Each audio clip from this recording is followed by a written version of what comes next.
Hey everybody, welcome to another great day here at Argos TV. It is March 3rd, and boy has it been beautiful. We have a great show lined up for you today. Everything today is pre-recorded as it's been a busy week for us here at Argos Productions.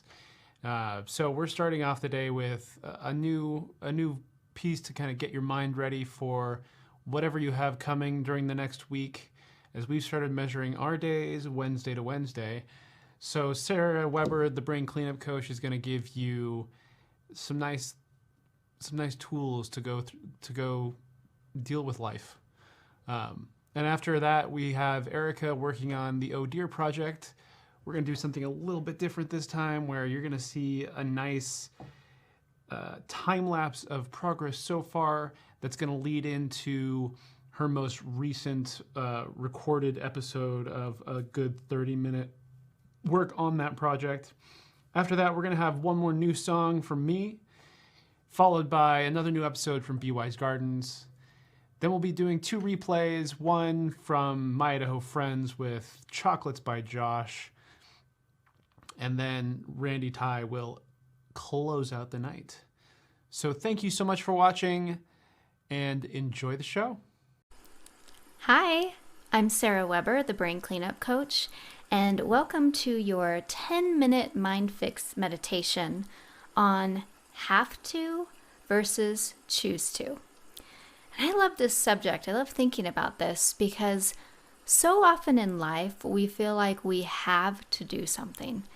We've been taught all these definitions of being a successful human, or what entails being a successful human. And so we feel a lot of pressure to do certain things in our lives that we think is then going to let the outside world know that we're doing it right, that we're worth it, that we belong, that we should be accepted. But in reality, there are only a few have-tos that a human has to do in order to survive. If you look at nature and what animals have to do, they have to eat and drink, and they have to have some sort of protection, right? So a wild animal has dense fur, it has fat on its body, it has these things to help protect it from cold. Perhaps it has a den, some sort of shelter, right? And we humans also have these needs. We need some shelter, we need to protect ourselves from the elements, we need to eat, we need to drink. We also know that we do need some companionship, as animals do. They travel in herds and packs. Not many animals are creatures of isolation. But that's kind of it as far as staying alive. And then everything else that we've brought into the experience of humanity is because of our self-awareness and creativity. But it's very easy for us to buy into the notion that we have to do something in order to belong, in order to be part of this tribe that we call humanity. But in actuality, we choose to do all of these things. Now, yes, if we decide that we are no longer going to say make money as normal, that we're going to try to live off of trade or go hunt our own food, society's going to think we're a little odd, right? Because we expect each and every one of us to just kind of march along with the rest of us and assimilate into how we live. But that actually is a choice. It's the comfortable choice. It's the choice we've been taught, and so we do it the best. We do it well. But it's not what we have to do. And so if I get into a space where I'm feeling constricted by something, that I feel like I have to do it, I remind myself that it's actually a choice, and every choice has consequences. And yes, if I make a choice that is outside of the normal bubble that people think we should live in, then there will be consequences, but I still have the choice. And I can make the choice that I want to. That is what human freedom is about. So let's go ahead and do a quick meditation. And we're just going to think about these choices that we have in our lives to make and kind of look at what we've been taught. And is there wiggle room? Is there a different way to think about it? And can we stop feeling wrong for making a choice that maybe is a little different than the norm? So let's get started. Go ahead and make sure that you're sitting comfortably, or you may be lying on the ground, that's fine. And we're going to start by taking just a few deep breaths in through your nose. You're going to breathe out through your mouth. And go ahead and just take little pauses. At the top of the in-breath, just pause for 2 or 3 seconds. And then you can let that air release. And I like to pause at the bottom of my out-breath as well. I kind of think of the ocean and the tides when I do this. How when the waves crash on the shore, they crash and then there's that like quiet receding that happens. There's still movement, but it kind of feels like a pause as you're waiting for the next wave to break. And so that's kind of how I look at these pauses in breathing. So let's go ahead. We're going to do 3 deep breaths. Keep your eyes open for this. Go ahead and begin. Pause at the top.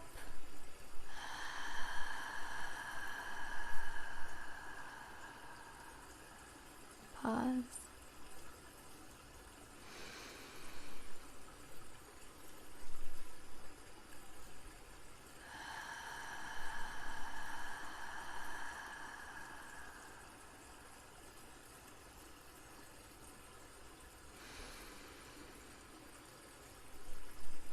Last out breath. Go ahead and let your eyes close as you release this breath.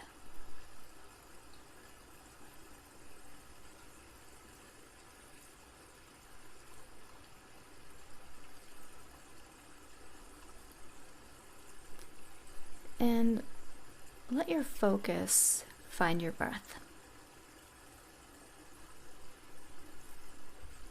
Go ahead and just pay attention to the movement that's created by your breath.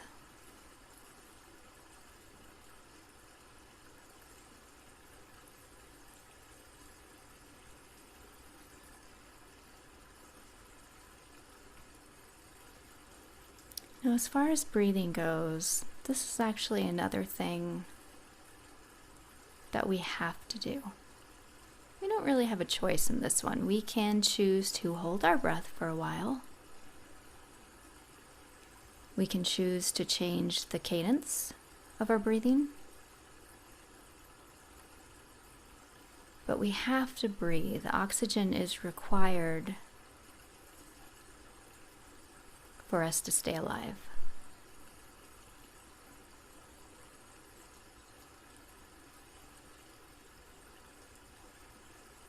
As far as your choice in this moment, if you are doing this meditation and your eyes are closed, you're focusing on your breath, yet you're hearing the words I say, you are making a choice. You can choose to stop at any time. You can get up and walk away. You can choose to open your eyes. You can choose to keep them shut.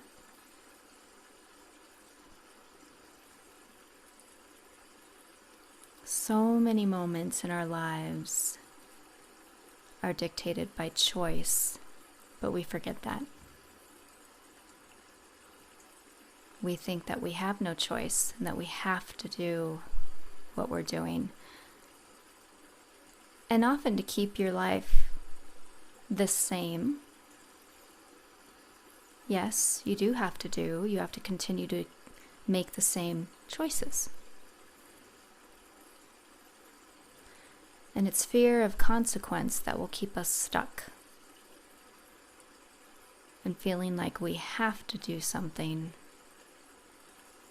rather than choosing to do something. But all consequences is change. And the more open-minded you can become to change, the less weighty those consequences will feel in your mind. Change is always inevitable. It's going to happen whether we want it to or not.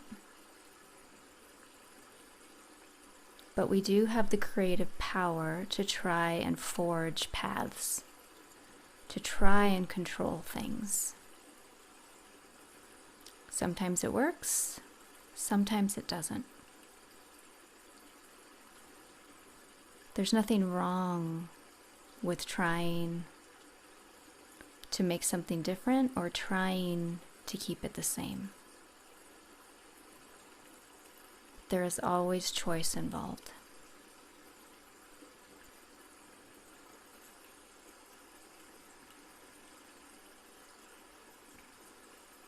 Choice creates consequence.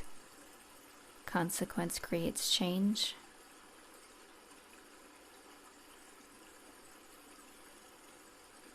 And we can just let that be.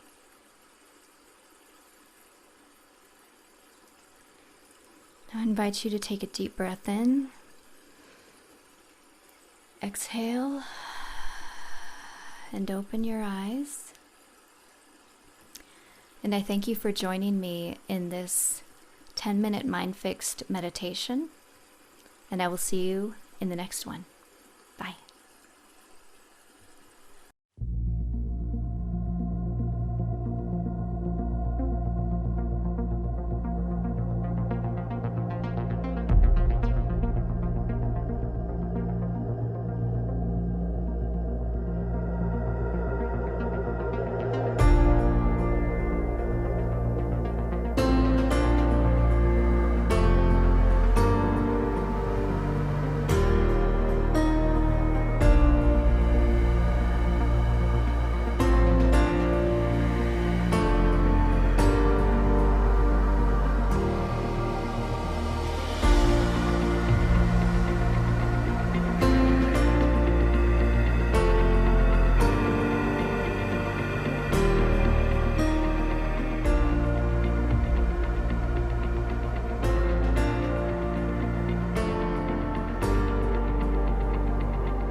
Hey, welcome to Argos TV, March 10th.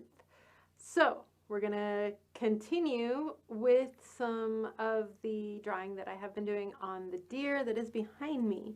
I've been doing 30-minute segments of this project and then stopping. So it stops at random points, and if you tuned into our YouTube channel, the Argos TV stream YouTube, you got to see a sneak peek of what I'm going to finish up right now. And that is the background on half of the deer. So I'm going to kind of fill in around what I've done with the deer and the reeds behind me. It's actually a good arm workout, and enjoy some music while I draw. Thank you for tuning in, and we're going to have a great show with all the usual suspects: Be Wise Gardens, the Brain Cleanup Coach, Randy Ty's Yoga, and a recorded episode of My Idaho Friends. Thank you. Got my black. I'll finish this in.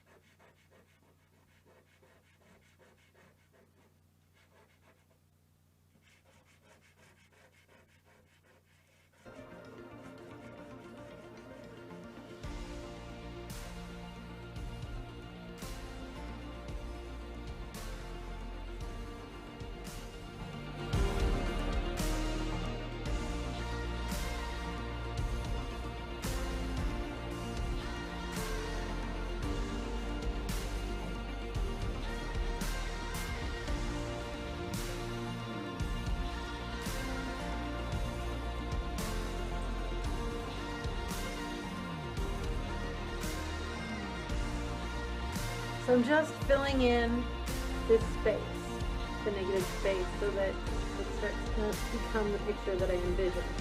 And this is the first layer of black.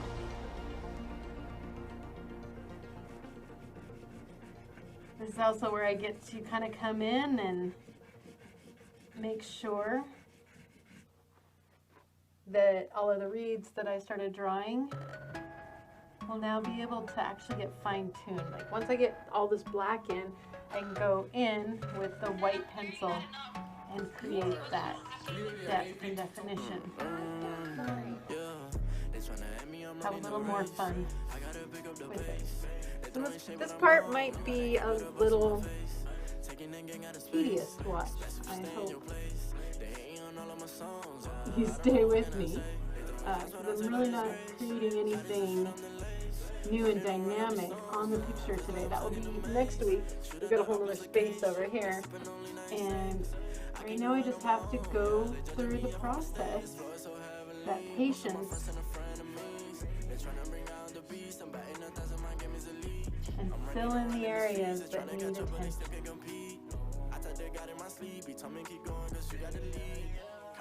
All the brodies came through, then we added up. They was asking me questions, I had it up. I've been running with God, I just leveled up. They won't speak to my face, got that antidote. They've been pointing me on like I'm one of those. I can see why they hate, that just ain't me. Tell me a place that I can't go.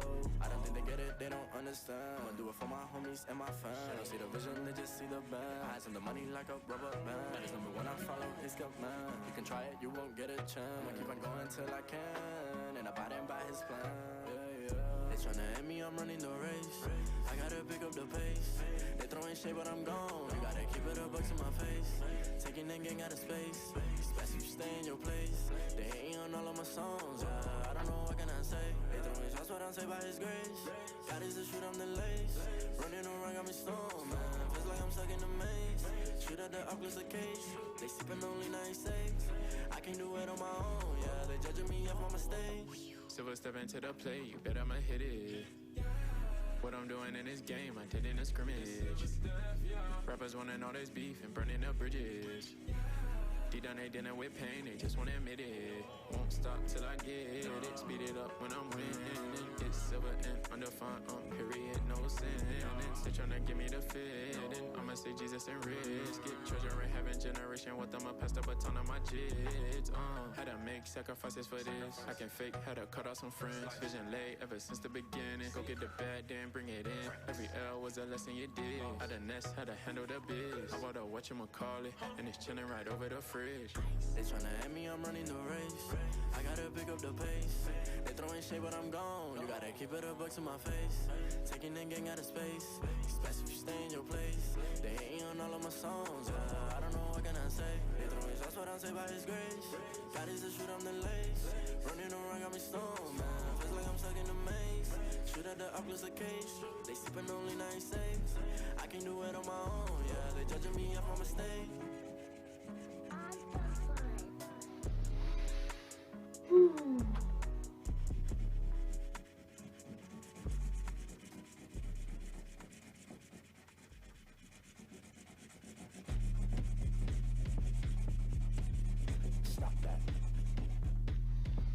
Okay, I'm going to take a step back because I don't know if I want to go any further on this portion here until I kind of let it sink in.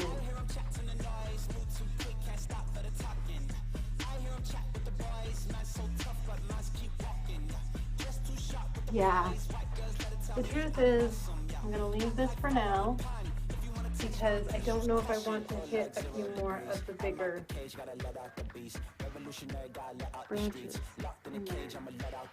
I know that I like this portion that I've been working on.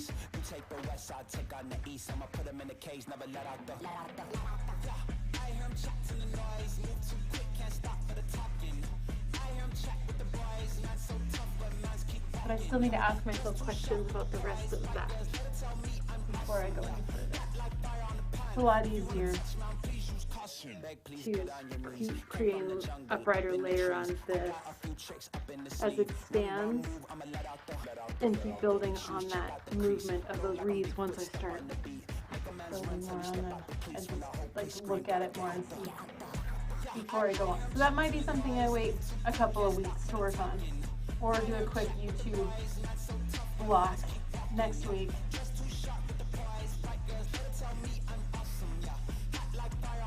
I found I really like taking a photo after I finish these sessions and just staring at it for a while and trying to figure out what I should have done or what I need to do next. And I don't hold myself stuck in the confines of something that I preempted to draw. Because really, I had the little template and the rest of it's just gotta come out of me.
Take another step back.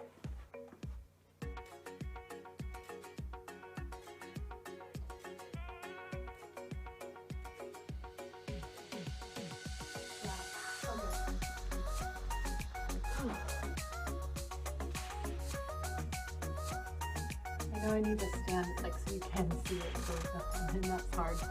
So I'm gonna keep trying to work around the face because I know I only have 30 minutes and I want you to kind of get an idea of where it's going before I have to stop.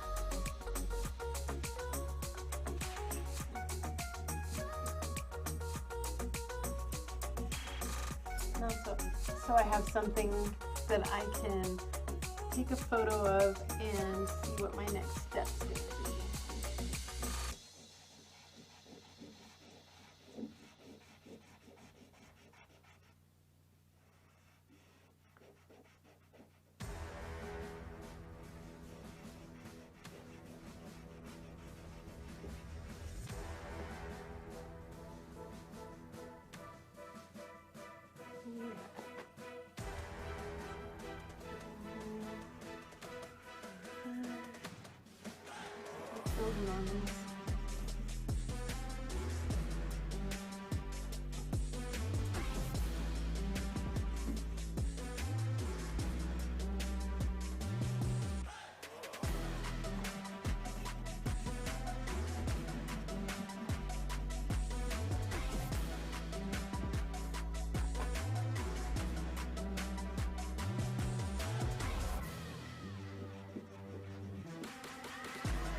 It's like the point of no return.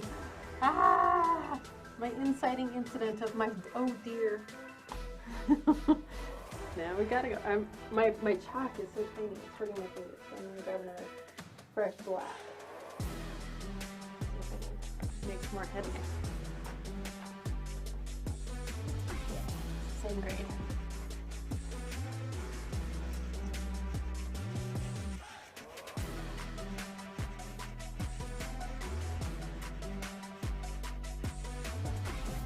Most of these are gray, but I'm gonna definitely have to go in and really keep that definition between the background and the reeds.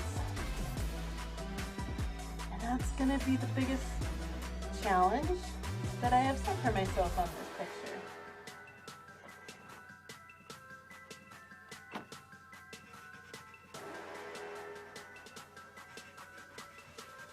I just love charcoal drawings at this stage when they're still forming and decisions are being made.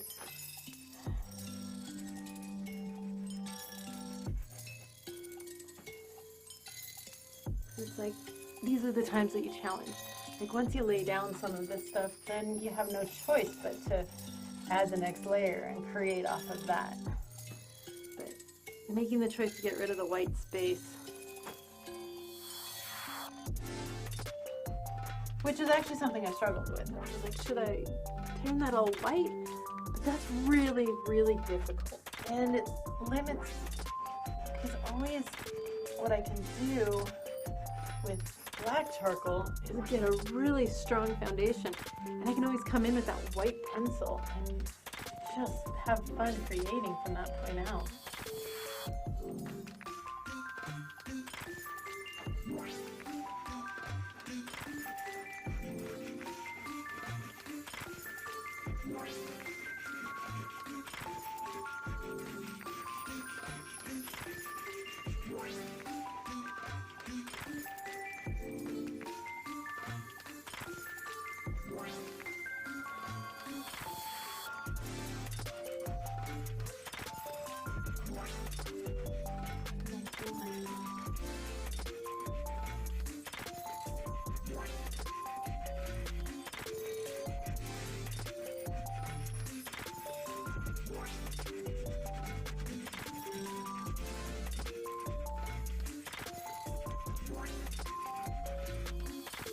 Another step back.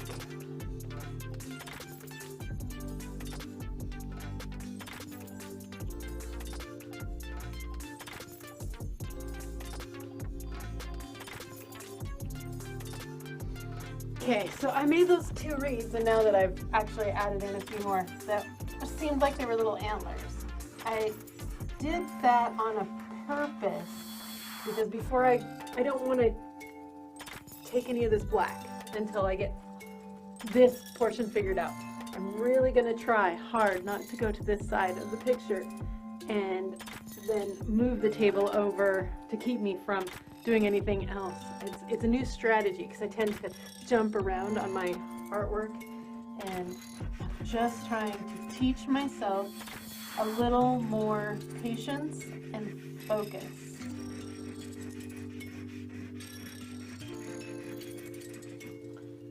For artists like me, being able to actually not talk about it and just move with it is a totally different experience than what I'm doing right now. This is purely for you, and when I'm doing it for you, I have to figure out how do I benefit by doing this. And the only way that can be answered is by teaching myself something in the process. And what I'm teaching myself will hopefully help you in your own desire to make art. And take these little random conversations I have with you, the imaginary audience. Hopefully you're not very imaginary, someday maybe. But yeah, I just want to try and communicate the journey. That's why I've picked animals, and the animals that I've photographed, to be able to share these conversations on air with you, because every single one of them happened by coming across them by chance, and then knowing that they're there, trying to place myself in the area of where I think they might be, so that I can get these photos and transfer them to actual charcoal medium.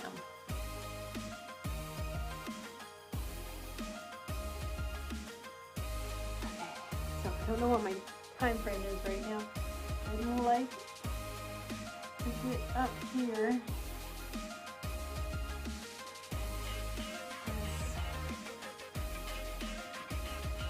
Covered a little bit more.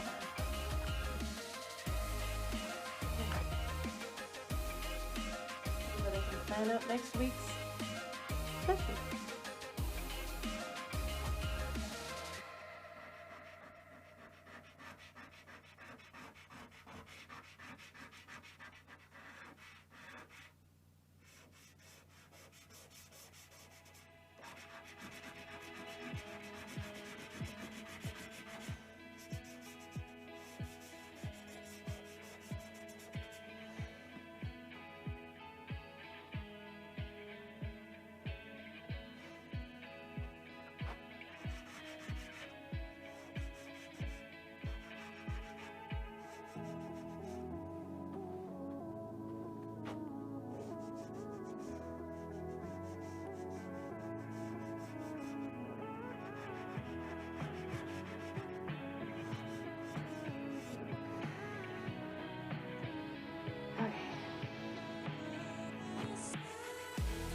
Reality is I think I need to get a step stool for this for next week. Okay. Get this out going up here.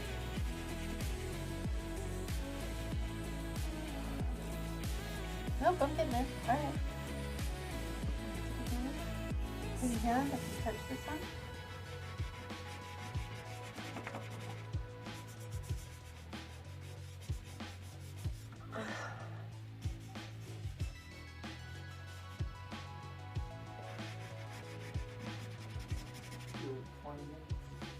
I got 10 minutes left according to the director.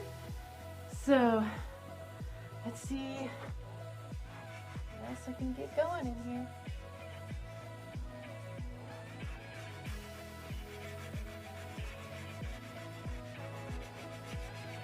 Thanks for sticking with me. Whew.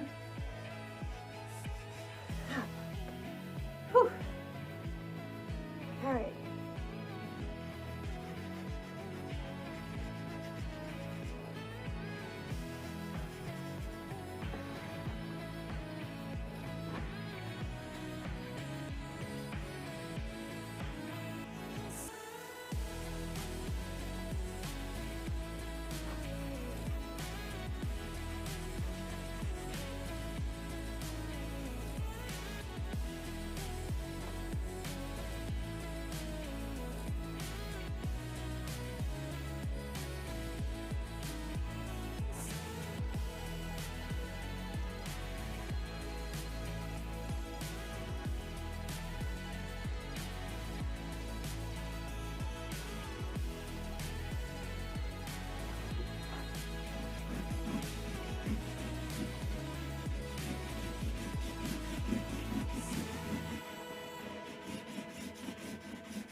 Aww.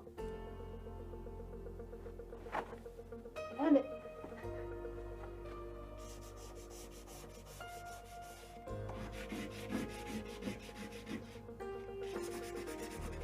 I'm trying really fast. That's so funny. Okay, I shouldn't do that. Start finding myself thinking that I'm running out of time before I have to stop. And then I'm getting restless. Take a deep breath.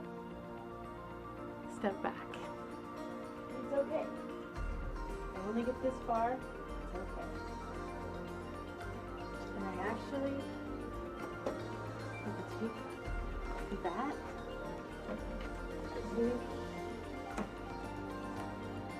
Make this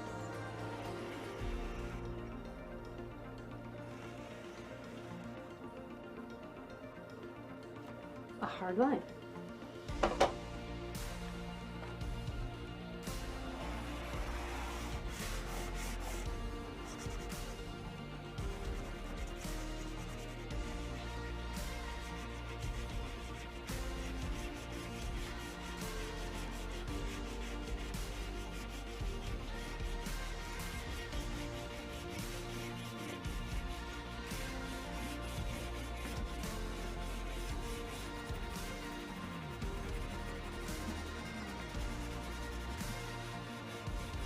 Slow down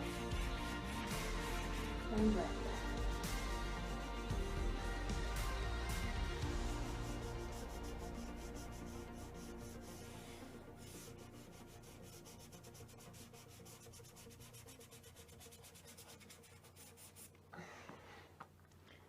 On these guys and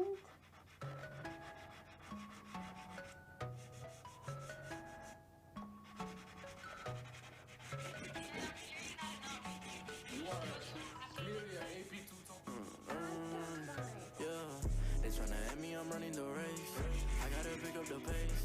They throwing shade, but I'm gone. You gotta keep it a buck to my face. Taking that gang out of space. Especially if you stay in your place. They hating on all of my songs. I don't know what can I say. They throwing shots, but I'm saved by His grace. God is the shoot, I'm the lace. Running around got me stoned, man. Feels like I'm stuck in the maze. Shoot at the Oculus case. They sipping only 96. I can't do it on my own. Yeah, they judging me off my mistakes. Do it so heavily. Most of my friends and frenemies. They trying to bring out the beast. I'm batting the test of my game. sometimes you gotta just work on the things trying to catch up, but they still can compete. like that. I thought they got in my sleep. He told me keep going, cause you got the lead. Count it up, all the brodies came through, then we added up. They was asking me questions, I had it up. I've been running with God, I just leveled up. They won't speak to my face, got that antidote. They been putting me on like I'm one of those. I can see what they hate, that just ain't me.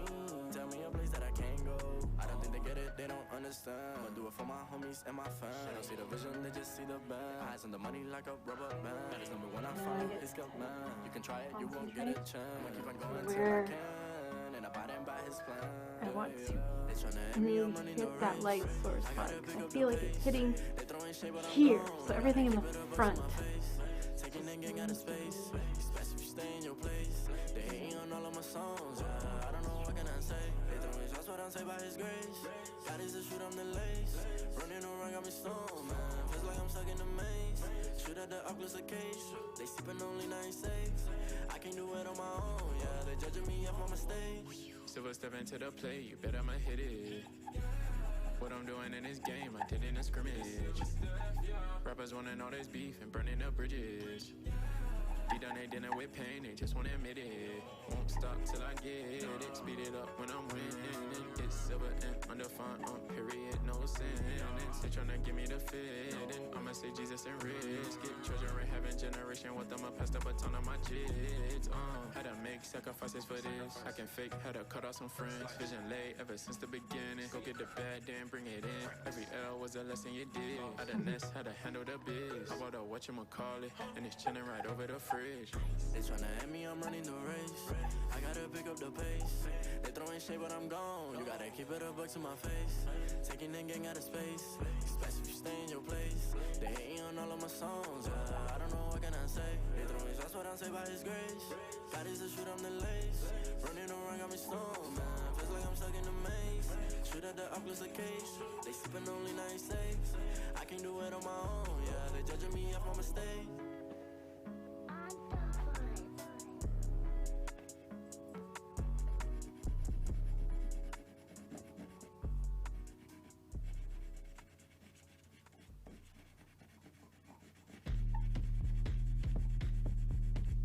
Stop that. Stop that.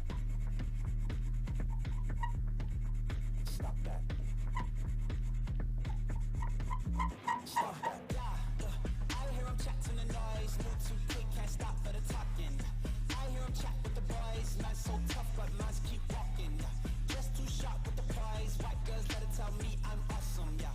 Hot like fire on the pan, if you wanna touch me, please use caution. Cold like 0 degrees. I'm out the cage, gotta let out the beast. Revolutionary, gotta let out the streets. Locked in a cage, I'ma let out the. Wake up, get out the sheets. We came for one man, forget my peace. You take All the right. rest, I'll take our next. Sounds like it made it. And thank you for joining me. I'm going to step away so that you can take a few seconds to kind of look over what I've done, make your own observations, like how you would do it different. It's all art. Beg, please get on your knees. Came from the jungle, up in the trees. I got a few tricks up in the sleeve. One wrong move, I'ma let out the. The shoes, check out the crease. Roll like I'm big foot, step on the beat. Step out the keys from the whole place. Gotta get out the. I heard chat to the noise.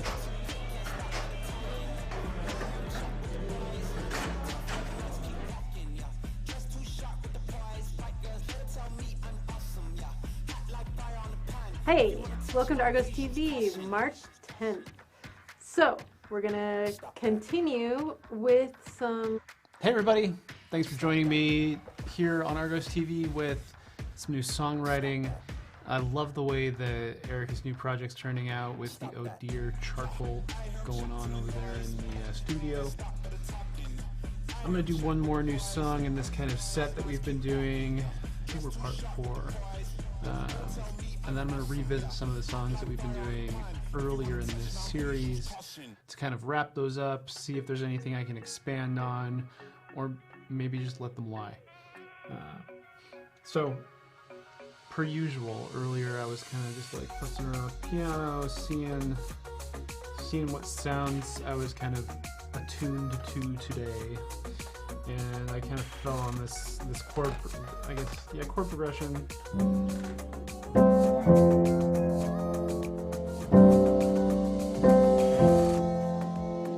also sounds good up here.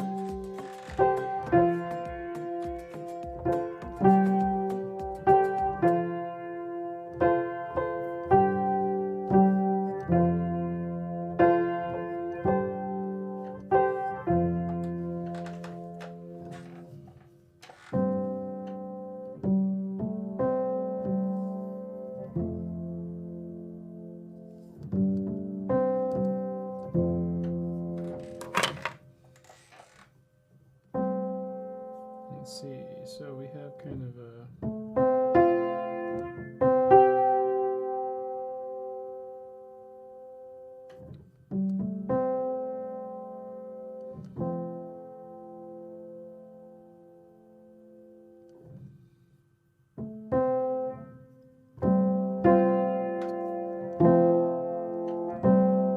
Not quite sure how to notate this chord without, like, you know, notepad paper, because I'm not writing on notepad paper. Note to self, buy some notepad paper. So we kind of have this G formation. I'm just going to call it a G2-4 because I don't have the language for it right now. Going to an F. So,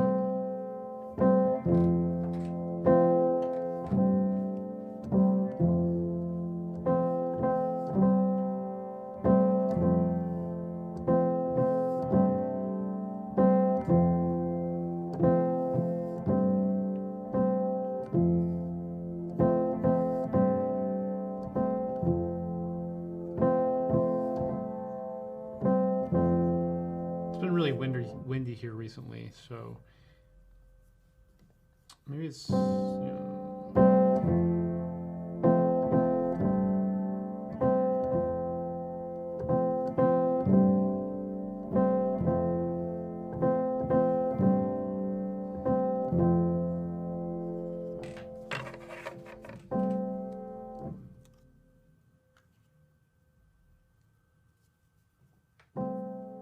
hear it. Hear it on the breeze, feel it in the air.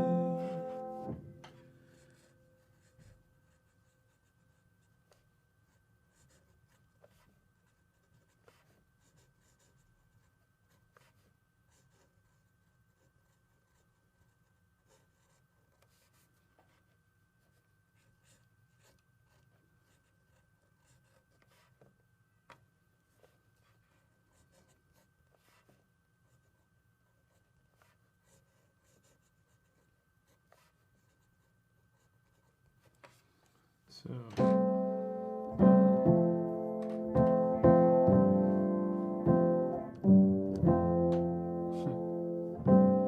hear it on the breeze, feel it in the air. Do do do do do do do.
Trying to think of whether I want to write about the kind of change of seasons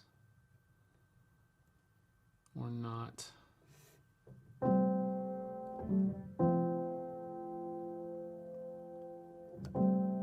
Feel it in the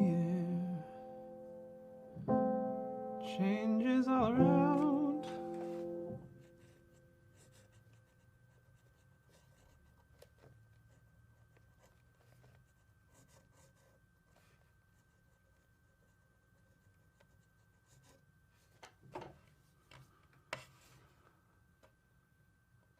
I was sitting in on a songwriting workshop once. This was 5-6 years ago. And I forget who was leading it. He was like a soul artist. He was talking about how songwriting's kind of like fishing. How the song is kind of in this pool of the other world almost. Could be the pool of your brain, you could think of it as. And what you're doing is casting your line in on a consistent basis to pull out new lines, to pull out new melodies, to pull out new combinations of stories and music to put together into a cohesive thing called a song. And definitely sometimes feels like that when I'm sitting here at the piano or when I'm sitting with my guitar at home and the song kind of seems to get put together around me. Like maybe there's a theme that I'm kind of trying to play with, tease out, like the kind of wind thing and this kind of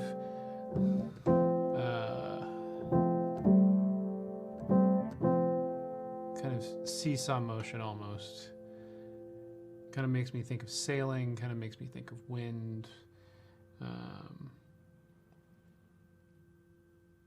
Since I already did like a Seasons Change song a couple weeks ago, I wanted to kind of go in a different direction and see what else I can kind of discover as I cast my line, as it were. So, here we are.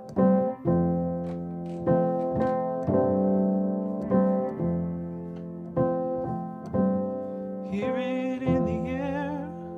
Nope. Hear it on the breeze.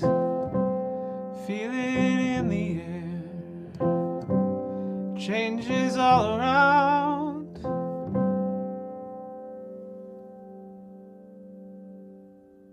I can do this, yeah. It's not a crime. At least for right now.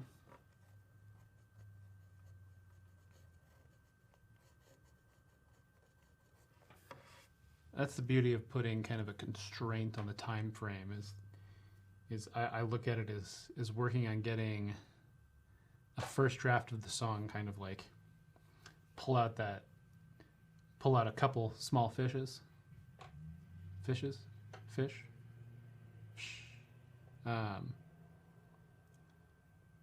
And then I can kind of select which ones to throw back, as it were.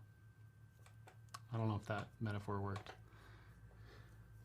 I think I've run out of room on the fishing metaphor.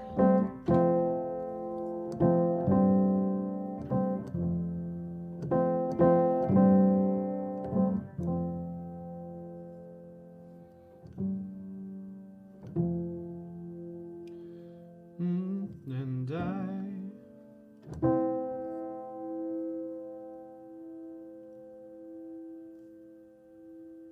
don't like the change. I don't like the change.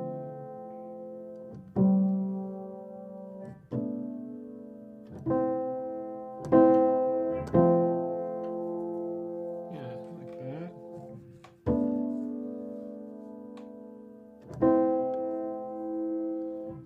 That's the A2/4.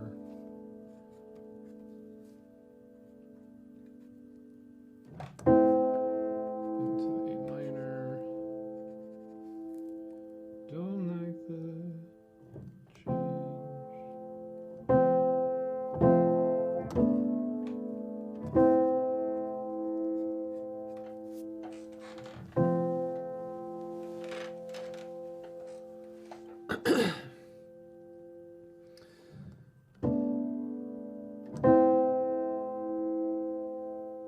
don't like the shifting world.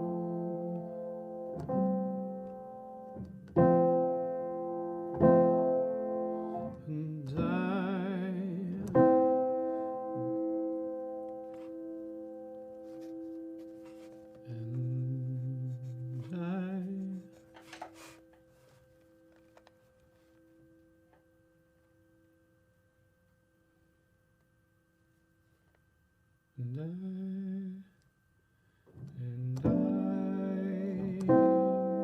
struggle in shifting worlds. And I struggle in shifting worlds.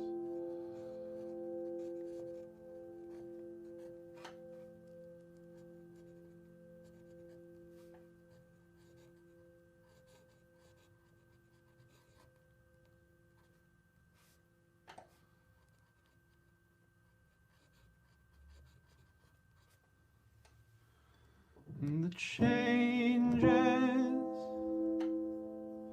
unsettle me. You need to find a different word than changes.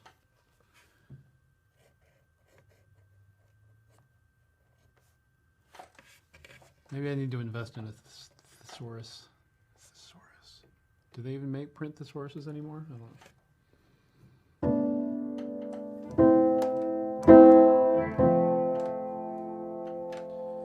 'Cause I struggle in shifting worlds and changes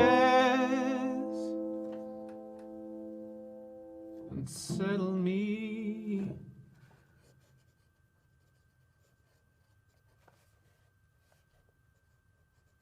Unsettle me.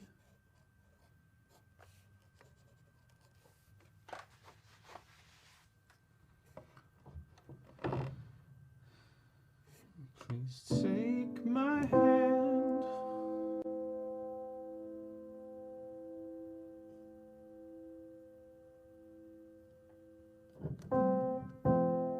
Chaos.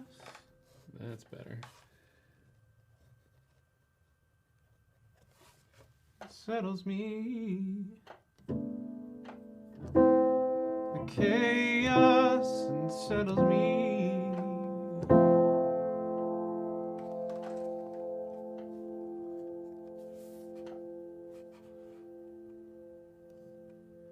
Please take my hand.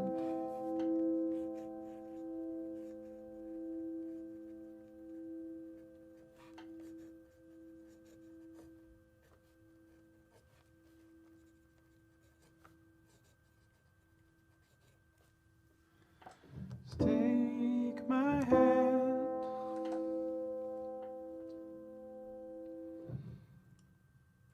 And start me. No.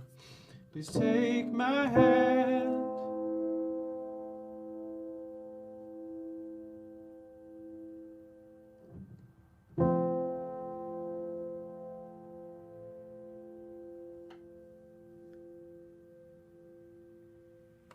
Take my hand and walk. Take my hand and walk forward. It's a little clunky, but I'll take it.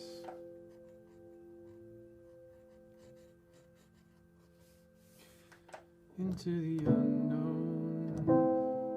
Into the unknown. Walk forward into the unknown, into the unknown.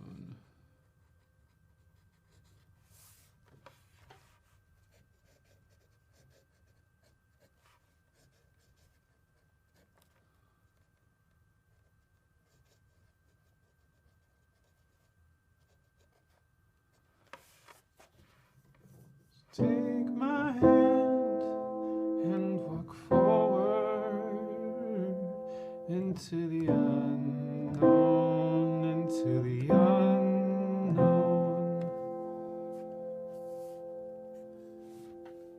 to the unknown,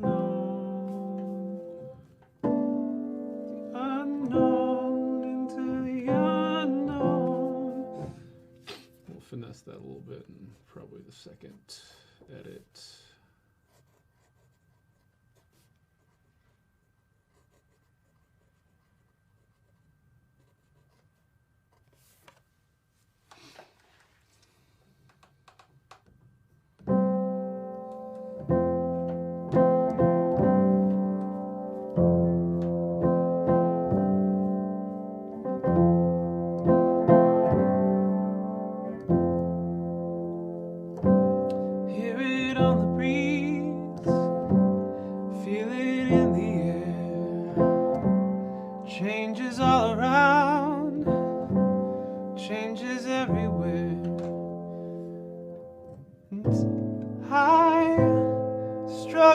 Shifting worlds, the chaos unsettles me. Please take my hand and walk forward into the unknown, into the unknown.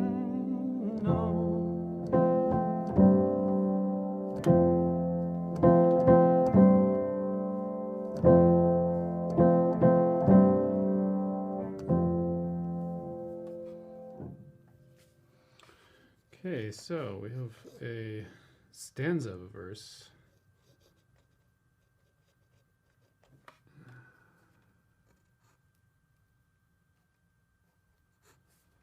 This is also intro. This is chorus.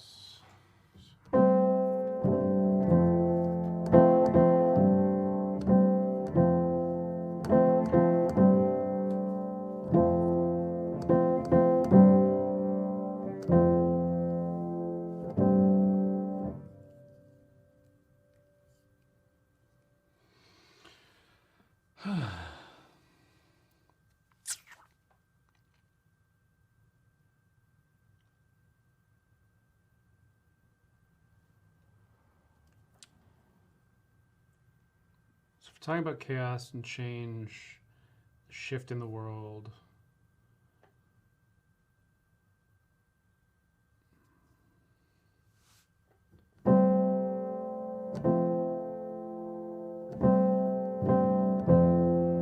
There's a necessity to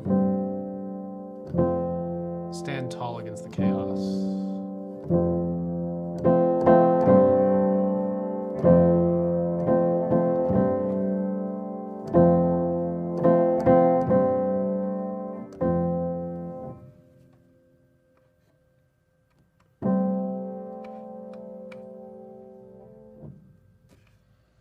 I feel like it's almost standing taller now as the worst is past. So I'm going to kind of write the last verse here, which I don't typically do, but it kind of gives me a direction to go in. So I'm going to say,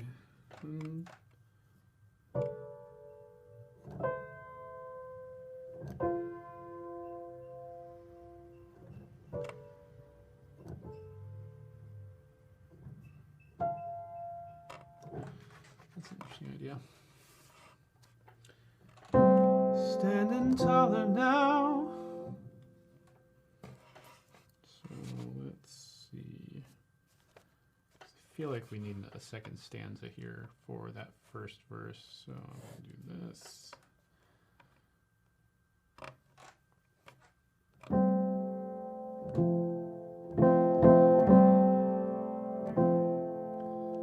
So we're going to say, we're going to do another 1, 2, 3, 4. 4. Chorus. Verse.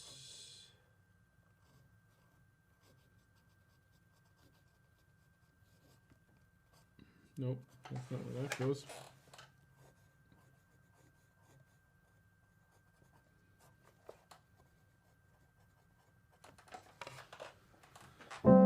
Standing taller now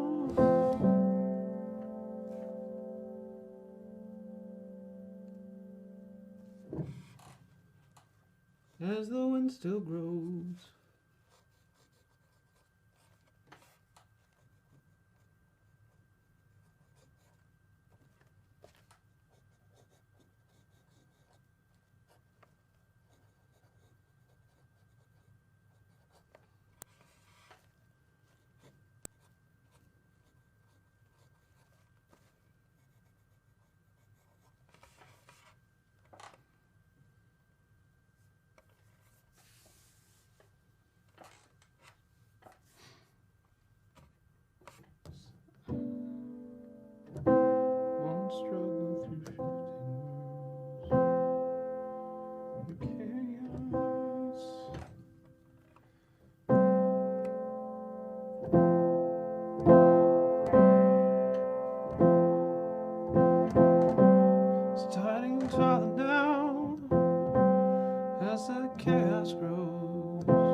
strength increase.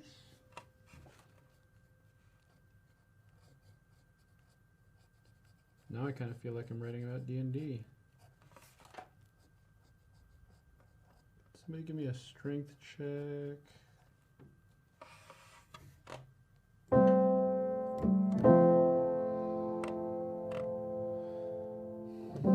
Standing taller now as the wind still grows.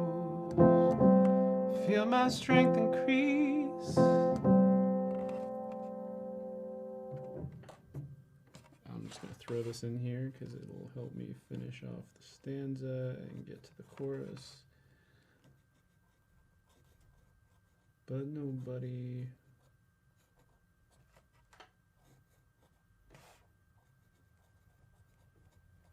knows that I won't struggle in shifting worlds.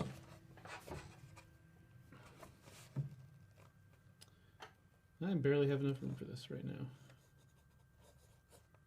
That's exciting to me, though. That I won't struggle with shifting worlds.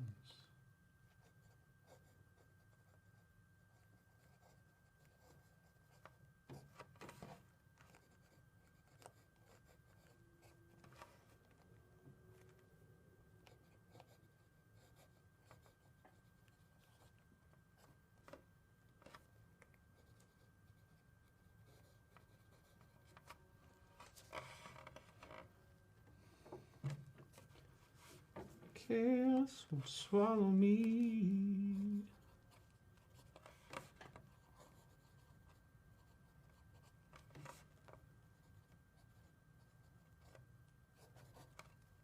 Chaos can't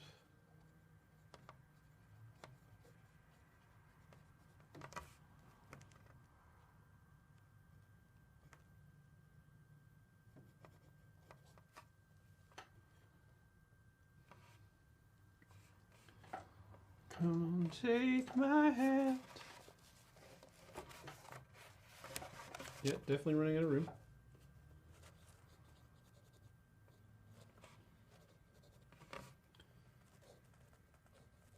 I know those of you at home are like, just turn the page, man.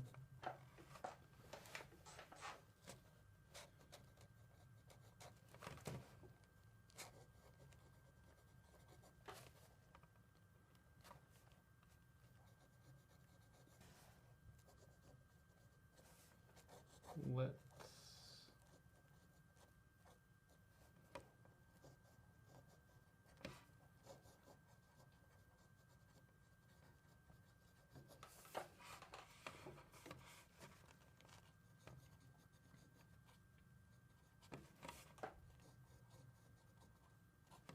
into the unknown.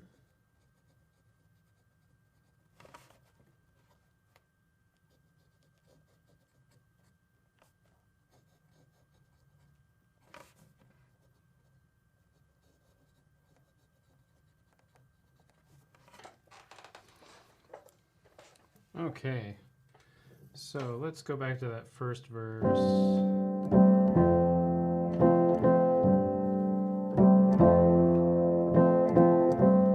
Hear it on the breeze, feel it in the air.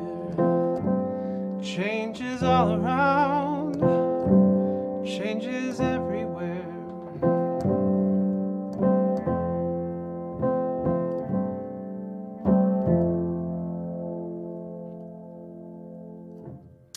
And that second. And I feel like falling down.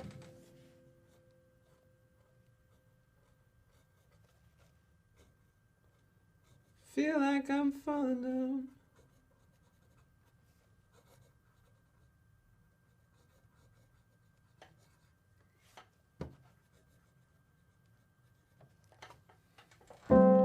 Feel like I'm falling down.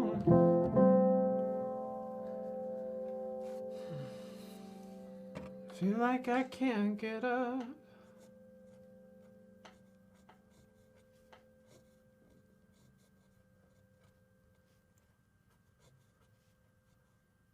feel like I've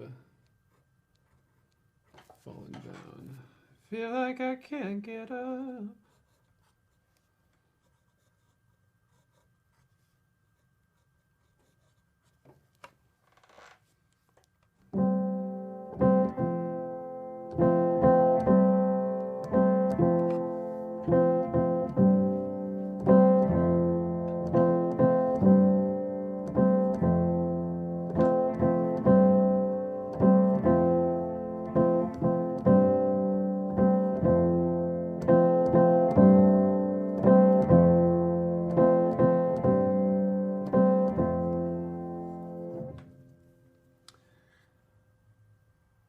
Feel like I've fallen down and feel like I can't get up.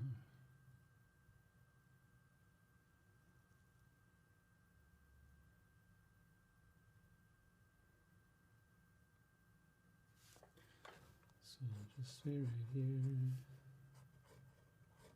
until I find some luck. So I'll just stay right here.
Stay right here until I find some luck, and I struggle with shifting worlds. The chaos unsettles me. Please take my hand and walk forward into the unknown, into the unknown.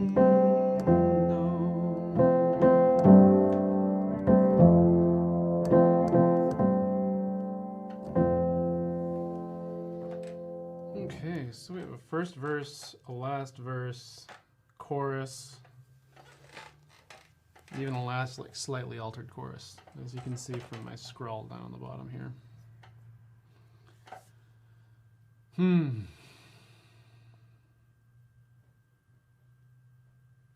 So how do we go from lying down to getting up, standing tall?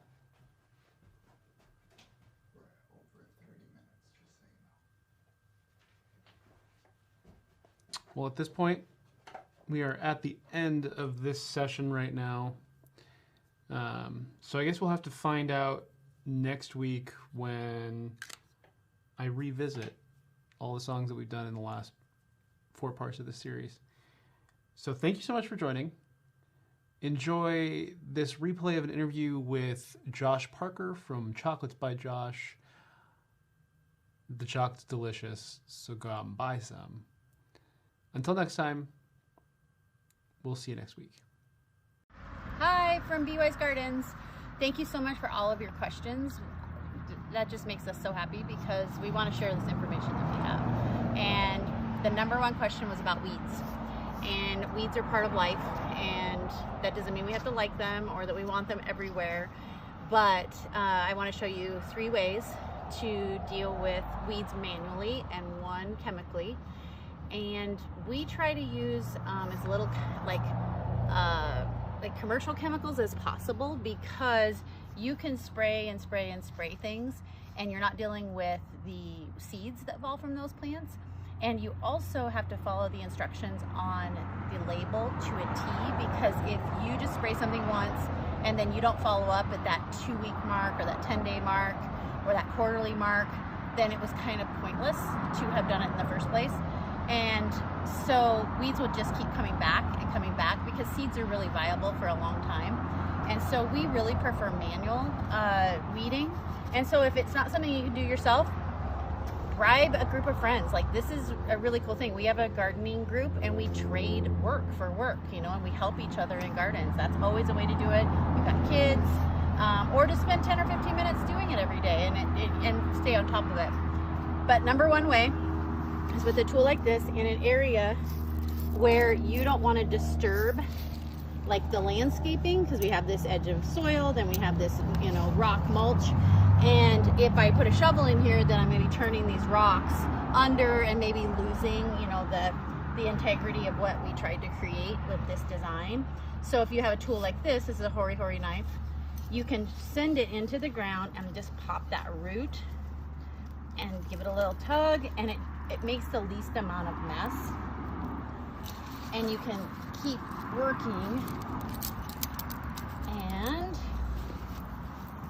pull the weeds that way. It works really well with grass or, you know, dandelions, you know, those kinds of weeds. And then you still have the integrity of your bed. The next issue where grass gets involved, where you will need a shovel, is on a plant that the crown of the plant is right here, and it's a really cool plant, and it's actually starting to bud, and you can see its pretty little pink and white buds here that are coming out or shooting out. And then this grass has completely infiltrated it. This will just keep getting worse. You have to deal with it, and you can't pull it because the rhizome is still in there, and it will just keep growing. So the way that I deal with a small plant like this, that I can do this with, is that I'll pop it out of, basically I'll dig up like a pot size circle.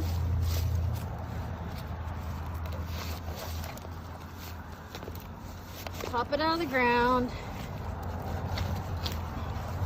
This is also a chance, if it is a larger plant, that you can divide it. This one isn't big enough to divide, but it's the only way to get the grass out of it. So I'll pull that out, and you don't have to be, you know, too gentle or too precious with most things. So here's the roots of this plant. You can see that they're red, they're very distinct, right? The roots of the grass are white or creamy. So if you start massaging those out, you see that they come completely out of the crown of this plant. And here's the little shoot. We don't want to mess with that, but we want to get in between and massage those out of there. And you can break it up a little bit if you have to. This is a good time to do it because it's spring and the weather is nice and cool. You would not want to do this in the middle of the summer. You would wait until fall if that's what you had to do. So this grass is actually kind of wedged in the center of this. And so I am going to chop it in half because I really don't want that grass to just take hold of this. And so I'm just going to chop that thing right in half. I'll replant it. There's plenty of roots. It's nice and cool outside.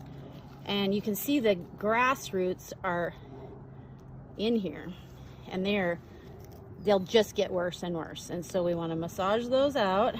I'd like to know what kind of plant this is. Do you remember? Our plant tags would say that, but they all washed off. Oh, look it. This is a grass root. See the difference? So that is just going to keep growing and growing. You know, I can't remember. I'm pretty sure it's a type of salvia. Do you remember? I knew it was really pretty, and maybe a penstemon. Yeah, we'll come back to that one. Yeah. All right. So then you just replant it once all the grass is out, and it's like it's brand new. Don't replant the grass with it. That's bad. And there you go. That is weeding number 2. I'll grab that next. Get some knee pads. They will save your life in a lot of ways.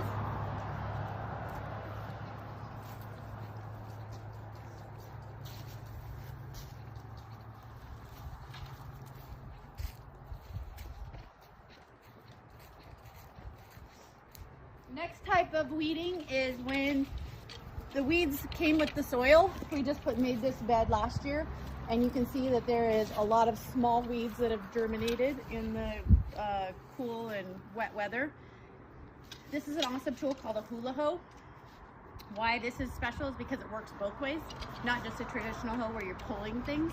So this one actually goes into the soil. The soil needs to be relatively soft, not compacted, because this isn't strong enough to like rototill something. Like, you want it to be relatively soft soil.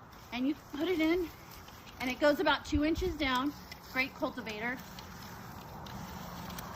And it literally just either pulls them or cuts them off, which isn't the greatest for grass because the grass will regrow, but the little broadleaf weeds will not.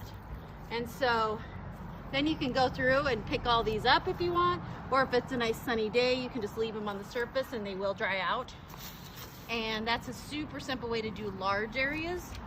I highly recommend this tool. I'd like to take just a second. I noticed this globe mallow over here by this rose, and the hula hoe would not work on this because this actually has a pretty deep taproot to it. And so I would use a horary knife or a shovel, and you have to manually take it out, or you're gonna have to use a chemical that, so yeah, the hula hoe would just cut that right off and then it'd regrow. Yeah, a chemical that could translocate from the leaves into the roots, or just manually dig it out. That was pretty easy. It's still pretty young, so. And also, this is actually pretty delicious in salads and stuff, so you can eat that. Exactly. That's another thing to remember, is that a ton of weeds are actually edible. Isabel and I took a class last year from a lady in Durango, Colorado, and she has a restaurant there, and they serve 90% weeds that they actually grow purposely for their restaurant. And it was such a cool class. It was like 13 weeds that grow near humans all over the world, and they're the same 13 weeds, which is really ridiculous and amazing. But she made us juice, and it was amazing. So just remember that, do a little research, because maybe you just want to throw it in your salad. As long as you haven't used chemicals and it is a, organic landscape, you wouldn't want to eat 2,4-D. But so the last way to weed, or maybe the third way to weed in a million ways to weed. Follow me. You want me to tell them my glove trick? Go for it. Okay, so gloves. These things wear out in like, I don't know, a week of real gardening. And so I came up with a trick that actually preserves the gloves a little bit longer, but also preserves my hands because, they're old. Anyway, on the inside of this glove, I buy the heavy duty nylon gloves. Put a little bit of lotion on, put the glove on, you're giving yourself a little, spa treatment, and then I put the glove over it, and it's so much better. Plus, your hands stay relatively dry and warm, especially when it's cool weather, and it's really good for inside leather gloves, because the leather gloves get kind of sloppy, and the plastic glove inside is perfect. Anyway, back to weeding. Next thing is chemical treatment, and we're using agricultural vinegar. This is just an extra bottle that we had, and you just pour it in with a funnel, and it's usually strong enough to kill most things. You put it on the leaves and it kills off the leaves. It is a topical treatment, so it isn't going to go deep into the root system, but it can maybe help you manage things a little bit more. Depending on what you buy, they'll always have a label. Always follow the label. It will always give you, application directions and all of that. So just exactly good. And this is not the vinegar that you eat, or the vinegar that maybe you put in your laundry. This is a very strong version of vinegar, maybe the strongest. I don't know if it's 90 to 100%, but something like that.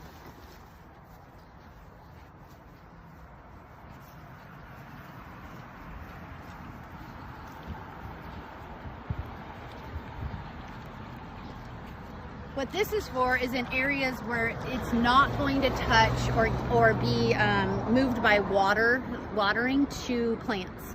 So this is in between cracks of pavers or your sidewalk, which is this, driveways, that kind of thing. And you just give the leaves a super heavy dose. And usually I would use, if I was doing this for the day, I would use my chemical pump, that you pump up and then spray on things. The other place it can work is where it's far enough away from any plants. Like this is a little pathway where, you know, I could spray it on that grass. My last and final like thing that I'll do if I'm really, really stuck and I have grass stuck in a peony, in irises, in something like this that has like a really established crown and I don't want to like damage it or harm it, I will use grass killer that's specific for grass. Like you can't use things that are for broadleaf or anything like that on a plant because the plant will die. You have to specifically use a grass killer, and then again you have to read the label, you have to follow the instructions, otherwise you've wasted your money. So those are just a few tips. We prefer manual weeding, but in a last ditch effort to get rid of something we will use a chemical. And please keep your questions coming. We're super excited about helping. Yeah, the other thing I want to mention about weeds is if you catch them when they are flowering or before they're flowering, you can either chop those flowers off or remove the weed altogether, and then it won't propagate even more from seeds or cuttings. And that is, you got to catch the seeds, because some seeds are viable for 100 years. It's unbelievable, like goat heads and things like that. The last thing that's a real problem that I know a lot of people do have is if you have grass in a grass, you can't spray grass killer on that because it will kill your ornamental grass. I have not come up with a solution. I mean, other than digging it up and doing the method that I showed over there, but these are so large that that would make me want to cry. So what I do on these is I just keep breaking off the grass I don't want, and I just kind of have to ignore those and they blend in. So some things you're just defeated and you're just maintaining. Remember, this is about maintenance, not eradication. You cannot eradicate something that's really a vital part of our ecosystem. You just want to maintain it and find a happy balance in your gardening so that you're not feeling crazy. So learn to love your weeds. Bye.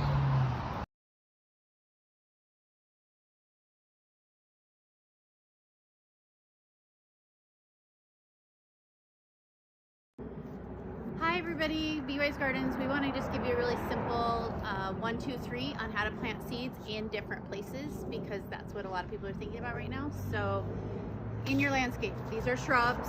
They obviously are just starting to leaf out. Find a nice patch that gets lots of sun. And cold crops mean that it's something that can grow before the frost date, or it can germinate before the frost date, or it will survive if it does frost. So you're going to find a nice spot. You're just gonna, if it's compacted, you want to fluff it up a little bit. This isn't, because it's, you know, nice soil. You're gonna take your seeds and there they are, and you're just gonna sprinkle them, spacing them out a little bit. Don't throw them all in one spot. This is lettuce, like a mixture, like kind of a spring mix. And so it will pop up here and fill this area. Basically, now you're gonna water, make sure it's super wet. And this will also push it into the soil.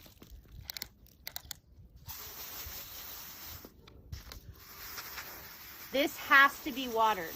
You cannot let them dry out when they're germinating. So I try to come out twice a day, once in the morning, once in the evening, and just keep it nice and damp, unless of course it rains. But with the sun out, you have to water it. Next thing, if you have an area that had landscape cloth like us, nothing will grow through this, down through it. You have to remove it, because more than likely you only have a couple of inches of some kind of compost or like bark above it. So you pull it up slowly, make sure to pull it around your plants that you've cut or somebody else has cut around. Cut it out. I'm having to do this in pieces because I can't pull out the whole entire strip of it. And so I just pull it out, take all of this bark or whatever you have. Obviously if it's rocks, you can't put it back. Just kind of spread it back, and then the exact same thing in this soil. Rough it up a little bit and put your seeds here.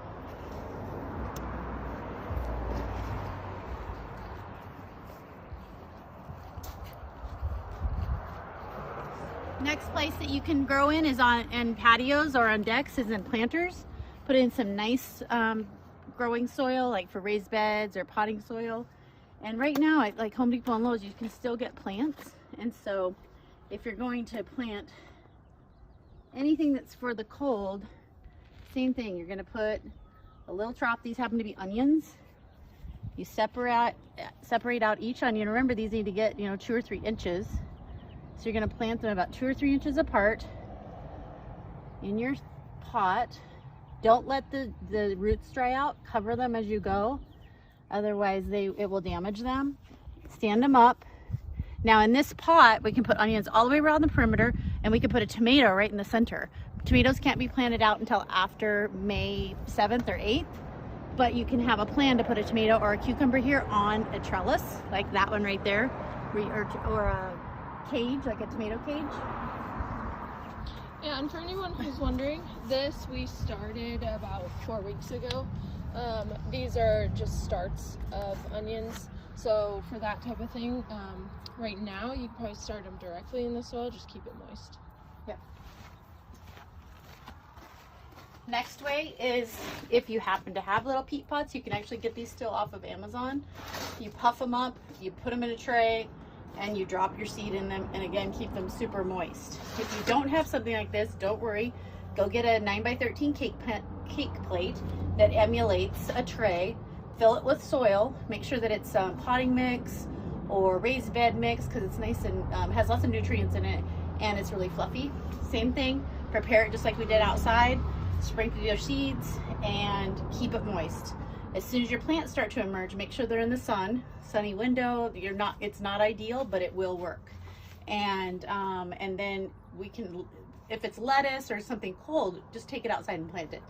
I would just plant that kind of stuff outside right now. Don't even bother starting it in the house. The only things you want to start in the house are maybe tomatoes, cucumbers, squash, that kind of thing. Yeah, we're only about, May 7th is the last chance of frost, approximately, so we have the ability to start cold things like lettuce and carrots and parsnips and beets and whatnot out directly in the soil right now. Hey, this is Gabrielle from BY's Gardens, and today we're going to talk about adding drip line to existing sprinkler systems. And there's some really important considerations. You can't just take one head off and put on another head and think everything will work seamlessly, because everything is not created equal to each kind of system. So first and foremost, there are different types of poly pipe. If you've been to a garden center, you have seen rolls of this. All of them have a different wall size. Some of them have a thicker wall. Some of them, called 20 pipe, has a really thick wall. And the whole, even though these look almost identical, they are not. And you will get home and your connections will be not correct, and then you will be frustrated. So just while you're at the store, pay attention to the fact that a poly pipe like this one works with this kind of connection. These come in different colors that I've seen at the store, but usually black. And it goes in, and before you put that in, you put a clamp on here, and it's not super easy to go in, but it's pretty easy. If you put it in this one, it's like whoop, whoop, whoop, and you have to clamp it so hard that it potentially will keep leaking. Now, this kind of poly pipe is for these types of connections and clamps. And it doesn't matter which one you use, but you have to make sure and have the right connections. We're not going to use this today because I don't have enough of these kinds of connections. So I'm going to use this one. And what this one is for is either like a Netafim. I'm sorry, I'm going to dig in my box here. This kind of connection, and these are usually brown. That is what goes into something like this, again with some sort of clamp. Or there is an easy connector that you can see at the stores now, which are something like this, where it's jamming in there. This is not easy to get in there, which is obvious because you don't want it to leak and you don't want the water pressure to force it out. So some tricks are really safely using a heat gun to make it warm, leaving it out in the sun for several hours so this part of it is really warm and malleable. Having a hot thermos of boiling water, dipping this in, making it malleable, and then you jam and you work it in, you twist it, and you do this other thing. This one isn't easy, but it doesn't require clamps, and it's super clean looking. What we're gonna do today is this sprinkler head that's right back here. Last year I put it on this kind of squid head, tiny micro poly pipe. And what's happened is that this regulates the water pressure, and it sends out however much water, and it goes along these. Well, it turns out that this is just not enough water for the things that I'm trying to water with it. And so what we're gonna do, you have to have some kind of a pressure regulator. You can't just open up a sprinkler head, put some kind of an elbow on it, and shoot poly pipe off of it, because what'll happen is it'll wreck the other area's pressure because you may still have some sprinkler heads and that type of thing. So we're gonna take this off today. And what I ordered, you can't get these in the store, you have to order them, is exactly what it says, a sprinkler riser connection kit. And what this is that it converts to drip, and this unit has the best PSI, which is about 30 pounds per square inch. And we're going to put that onto here, but I'm going to cut these and connect them in a different way. You can work them off of the barbs, but it's really not worth it. We're going to take this off. We have water in our line, and we're going to, it's a super easy conversion. Literally this goes right back on here. I already have tape on it from last year, and that just keeps, makes the threads a little bit stronger. So there we go. So now we have this at the top, and they also provide in the box a T to be able to put that poly pipe. What I'm going to do is put my poly pipe into this, and then I'm going to connect these on up both lines into my poly pipe. So this actually requires 2 wrenches to make sure and get them tight enough. So I will do that after the video. So basically now we have this, and we're going to take the 2 different pieces of poly pipe that I cut for my different lengths, and one side's gonna go in here, and then the other side is gonna go in the other one. Those are not in all the way, by the way. I'm gonna have to go get a thermos of water or something, because I am not strong enough to get that in there. It does go in, but it is supposed to be really tight. So those are gonna go in there, and we're just gonna walk up here and I'm gonna show you what I'm doing, what I'm trying to accomplish. And then I will come back and do these so that they obviously don't leak. So this is gonna run along here, because what we did is we planted roses and potatoes along here. So this pipe is gonna do that. And this is gonna run up this whole line along to these roses. And these all already have a bubbler and pipe that we ran last year. And so I'm gonna go down and I'm gonna find that pipe like this. Each one has, and they're all connected on a line. And I'm going to, thank you, Isabel. I'm gonna break into this line, and I'm going to do a T, if I can find it in my pocket of goodies. Where are you, T's? Oh, there's one. Okay, these are really easy to get in. They're impossible to get out. You have to cut them and use a blade. But you put it in like that. And then I'm gonna run another piece of this off of here to that poly pipe I just laid.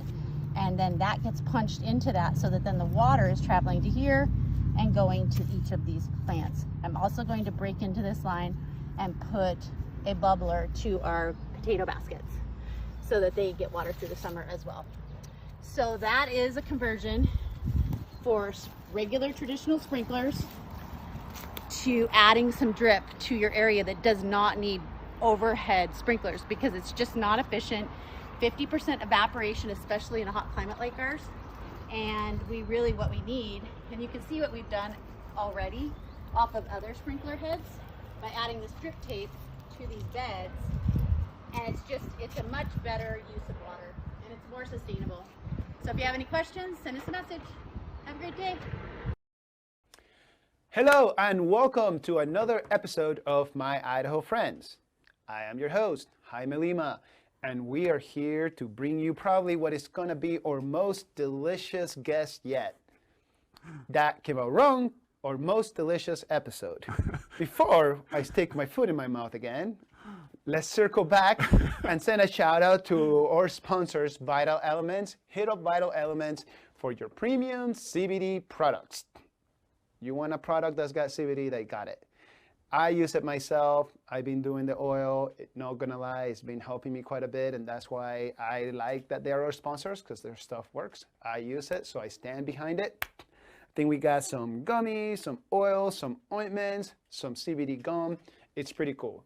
We have the link in all of our YouTube episodes, and you can find also the link on our social media pages. If you are not following us there, please follow us on Facebook, follow us on Instagram, check us out on YouTube, subscribe, like the episodes if you like them, leave us some feedback, and then I'll love you a long time, because that's all I got. Today, I almost forgot. Special shout out to Erica, Jeston, and Sweet Baby James out in the back. Argos Productions, we're here at their studio. Without Argos Productions, My Idaho Friends does not happen. Make sure you check them out on their website, www.argosproductions.com. Yeah, I got that right. So yeah, check them out. Reach out to them, commercials, documentaries, movies, anything and everything in between. Okay, now, you Mr. Delicious guest.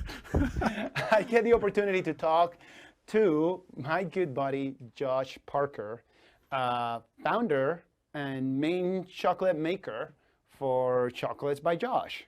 Thank you. It's good to be here. I am so glad I did not screw up anything about that, since I screwed up everything else right before it. Josh, thank you for your time, and thank you for being here.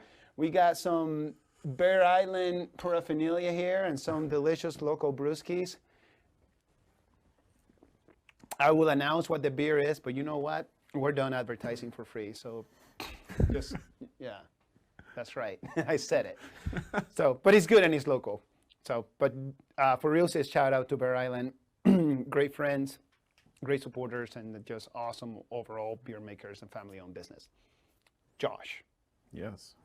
Again, glad you're here. We're going to talk about your business. We're always going to talk about the business. I love business. That's what happens. But prior to the business, I like to get to the story behind the business. Sure. I like to, have a conversation, and the viewers at home or wherever they're watching from just get a feel as to, why Chocolate by Josh should be something that they should be interested in. Mm-hmm. And there's always a story behind that.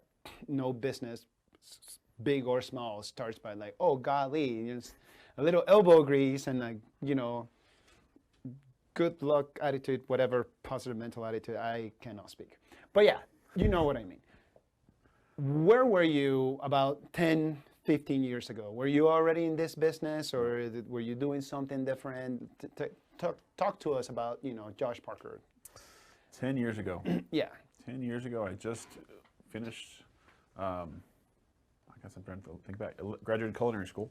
Okay. So I'd already been in the food industry for several years, okay. But I chose to kind of take the plunge and let's go get educated. So I left East Tennessee, moved to Portland, Oregon. I went to Le Cordon Bleu and attended Le Cordon Bleu there in Portland. Okay. And was cooking in a restaurant there, in a fine dining seafood restaurant. And that kind of really got me into going from mediocre industry to really, gave me a lot of skills and a lot of rungs to move up with, and gave me an opportunity to look at industry from a different perspective. Okay. And that a couple of years later, chose to move to Boise. My folks live in Nampa, and was just kind of, Portland's a great place for food, but it was a little bit overrun. There's a lot of great restaurants, and which kind of makes it hard to find employment. So I chose to leave there and move over here, and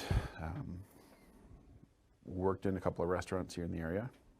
Got into candy. Worked at Idaho Candy. I've now spent two stints there. 5 years of making all of their butter toffee and brittles and the Spud Bar and the Old Faithful. Idaho Candy, that's a local candy maker here in Boise. Here in Boise, They've here in been- the valley. Yep, Okay. since 1909. 1909. Yep, they've been in their building since fact. 1909. Actually, 1901 they started, but 1909 they are still functioning, manufacturing out of that same building. Wow. So Still the same spot? same building. Wow. Yep. A little bit of history there. Lots of cool history in that building. Wow. Okay, so you're in Portland, Oregon. You graduate school. You're cooking all the foods. Not necessarily the fueling you, turning the needle for you. At this point in time, you probably have a family. Started to have a family. I didn't. At that point, I had a girlfriend, and when I moved over here, I always say moved over here to kind of get away from everything there and be, wanted to move near my folks. That's what I tell them. I had a girlfriend here. we we got married about a year later. Okay. And started the family. There you go. Made an honest man out of you. There we go. And so Melanie is, married to my wife Melanie, and we now have two young boys. So I, being a dad and being a husband is the most important job I've got. Mm-hmm. And so in the process of that, chose to go, I enjoy the industry. Cooking is fun. Is that where I want to spend my career and the hours that come with that kind of career? Mm-hmm. And so I chose, that's where I left restaurants and started working in confections. It's a little more normal, if you want to call it, hours. Okay. And 9 to 5. Yeah. Something like that. And you said confections, right? Confections. Is that like the biz terminology? Confections. This is chocolate. So in confections, it's the broader term. Confections is more, making candy. Okay. And really fell in love with that part of the industry. It's different. It's kind of weird. Kind of like chocolate. Mm-hmm. Kind of like me. And I'll just say it. It's amazing. Right. Yeah, okay. Chocolate's amazing. You're amazing. It fits me. It's something different. Most people are like, I don't like doing that. Well, I really enjoy it. Mm-hmm. And so to me, I found artistry in that, and I found kind of my niche. Okay. And at that point, I was not making chocolate. I was just working in the business. Okay. My wife wanted to go to grad school, so we moved from Boise down to Lubbock, Texas. Mm-hmm. The area she's from, that area. Okay. And I got a job as a kitchen manager. So now I am back running a kitchen again. One of those going, what am I doing? But in that process, I started making truffles for the restaurant I was running. And so I was able to kind of experiment with that and put those out for guests, and they kept selling. Got to the point where I really enjoyed this chocolate gig more than I like making steaks and whatnot. Nothing against that. Right. So I bought a small set of equipment, bought some beans online, and just started messing around in my home kitchen. Read some books, watched some videos, and played. Nice. And having fun in the process. Having a lot of fun in the process. So let me give you a little drinking break right there. I love learning about people's processes. The process. The process. It's a big process. The process. Yes. And you mentioned, when you're talking about confections, mm-hmm. candy making, that you fell in love with that. What was it that made you fall in love? Was it the established process for confections, or what you created yourself with, from your own initiative, trying out recipes, learning from wherever you could learn from, mm-hmm. as far as sharpening your skill set, your craft? What was it about that made you really fall in love with that? I'll throw a curveball and say both. I'm old school, so to me, and I like the rigidity of, to go back to food, don't come back to confections. Yeah, do it. I love the rigidity of French cuisine. Mm-hmm. It's strict for a reason. Mm-hmm. You have strict rules, you follow these rules, you don't break these rules. But within that, there are places to be creative. And so with candy, there are, certain temperatures you cook caramel to make it, a certain consistency, hardness, mm-hmm. color. So there's a lot of science in it. So working for a company that had already laid out formulas, old formulas, that have been in establishment for decades, to work with those and to learn, okay, this is the ingredients, this is the procedure, this equals this product. We know that now. And so for me to learn to understand that, and then from there, go, how can I change it? How can I fix it? Not their product, but what else can I do within those rules? Okay, so now I know that, just like you do with any other food product. And so for our wedding, for when we got married in 2010, I made for a couple of months before the wedding, got married in March, about January, I started making chocolate truffles. So I made several different varieties of truffles, and none of them were the same. I had said they were similar on the labels for guests for our reception, but I would then cool them way down, and they held on until our wedding.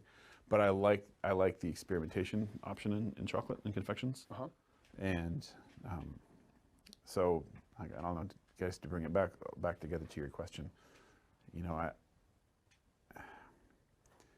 You can still be creative. I like producing things, right? But it's different. You can eat it, so it's different. It's different than food. It's fun. I like to eat, but it's such a different. I know, but I just keep mine. Fair enough. Yeah. I don't know. I know. See, I told you I'm weird. No, you're fun. You're fun. That's what you are. You're fun. So I don't know. I guess that's part of the process of doing that. I'm like, I like the rhythm of it all. I guess you could say it's different than cooking in a restaurant. Right. There's a process, but that it still affords you room for creativity. Yes. Yep. We say that. Is that fair? That's very fair. Okay. Every once in a while, I put words together and a comprehensive sentence. I said a whole paragraph, and what you said was better. So yeah, there you go. Yeah, but don't worry, I'll crush and burn here in just the next couple of minutes. It's beautiful. I think it's the only part of my charm that is charming. All right, so that's where we are. We moved to Texas. You're back in the kitchen doing food, which is what you were trained for. You always have something to fall back on because that was your jam. That's what you went to school for. And you're experimenting with all these things. You're getting married. You're clearly liking what you're putting together. You're doing your mad scientist thing in your kitchen. I'm sure your wife loved it. I'm sure the equipment didn't take up a whole lot of space. No.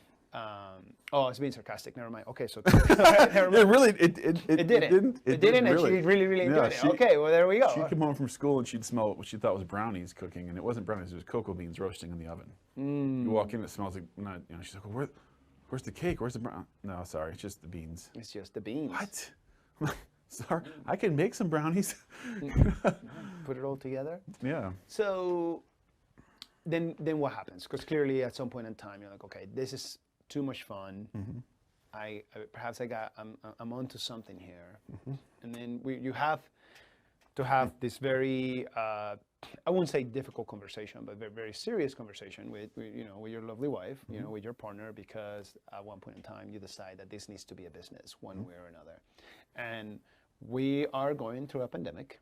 I only say that Idaho because at one point in time, like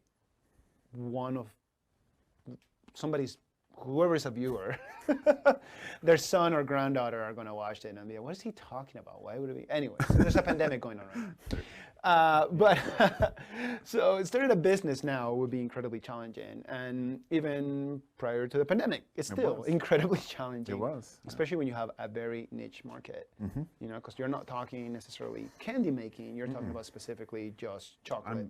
I'm doing fine single origin bean to bar chocolate in West Texas. What does bean to bar chocolate mean? It's a great question. So bean to bar is kind of the coin phrase people use now.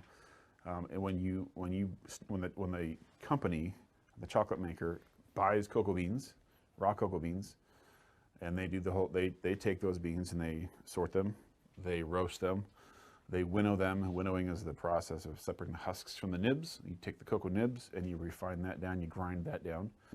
You add sugar, you add cocoa butter to it, you refine it more. And it's that process of making the chocolate versus buying.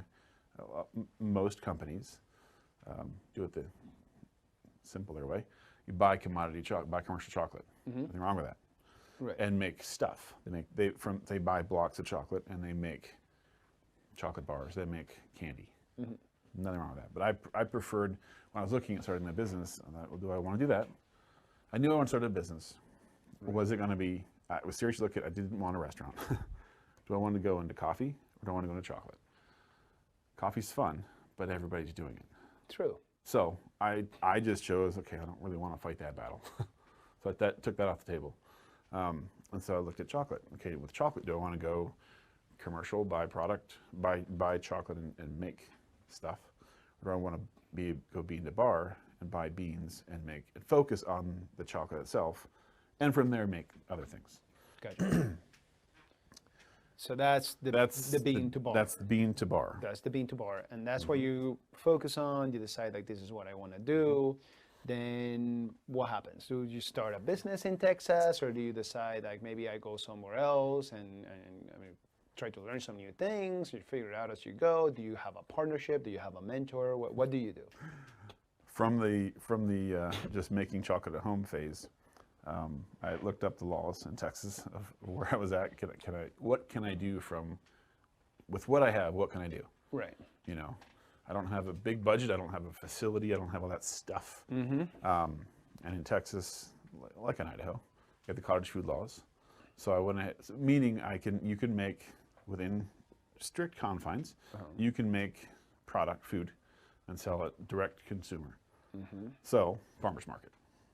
There you go. So I set up an LLC just to go ahead and do that, and started the company in Texas and started selling chocolate at a farmer's market. I was the first bean to bar company anybody's seen down there.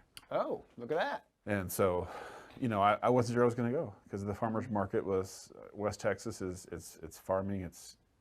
There's some ranching, but it's mostly cotton and peanut and oil. It's not chocolate. So I wasn't sure how this was going to sell. You know, so I pitched my tent, put my little table out there with my tablecloth on it and my chocolate on it, and kind of, here we go. Let's see what happens. Who's going to say weird things to me? And some did. Some were, you know, come up and I won't say on here. Okay, fair enough. But no. Some were. It was really interesting to introduce a lot of folks to chocolate, to bean to bar chocolate. Yeah, and that's the fun part about it was letting somebody taste it and let them experience that for the first time. Kind of just taste it and just shut my mouth and watch their face. And some loved it, some didn't. That's normal with any food product. Okay. I'm gonna split you into a rabbit hole and break some of the momentum of the timeline. So, you know, you explain to everyone, myself included, you know, what is bean to bar. Mm-hmm. There's a difference though, as far as like, you know, communication and language. What would then that be the difference between like, you know, bean to bar compared to like, you know, like my favorite cheap chocolate is like a Snickers. Mm-hmm. Okay. Like you said, nothing wrong with it. All right, and I don't want to steal away your thumb there. I know what the main difference is, but you know, I want you to say it. Yeah. Because I think it's important. Well, because I didn't know that until I met you. Yep. I didn't know. It's like, you mean what? What is it? It's only so much what? Here, they paid what? Exactly. You know, and it's a little bit upsetting because you think you're eating chocolate and you're like, oh, I'm eating plastic. Perhaps not plastic. You know, it's just a little. Depends on the brand. It depends on the brand. Depends on the brand. So I know we talked about bean to bar, but like. Really, like, what's the difference? And I don't want to get sued. I know I said Snickers already because I love them. But if you would like to be a sponsor, I like Snickers. Yeah, there you go. Nothing wrong with Snickers. But what is the difference? You know, between like your chocolate and you already explained the bean to bar, but then like for anything that is set up at a gas station or at the grocery store as you're about to check out, you know, on the line, and my kids are always start like reaching out and like, no, put it back. I know. Or they take it and you didn't pay for it yet. That's awkward. We had that talk, but no, I think so I know what you're fishing for here. Thank you. So let me step back a little bit too. When I was looking at the whole, do I do commodity chocolate? Do I make my own?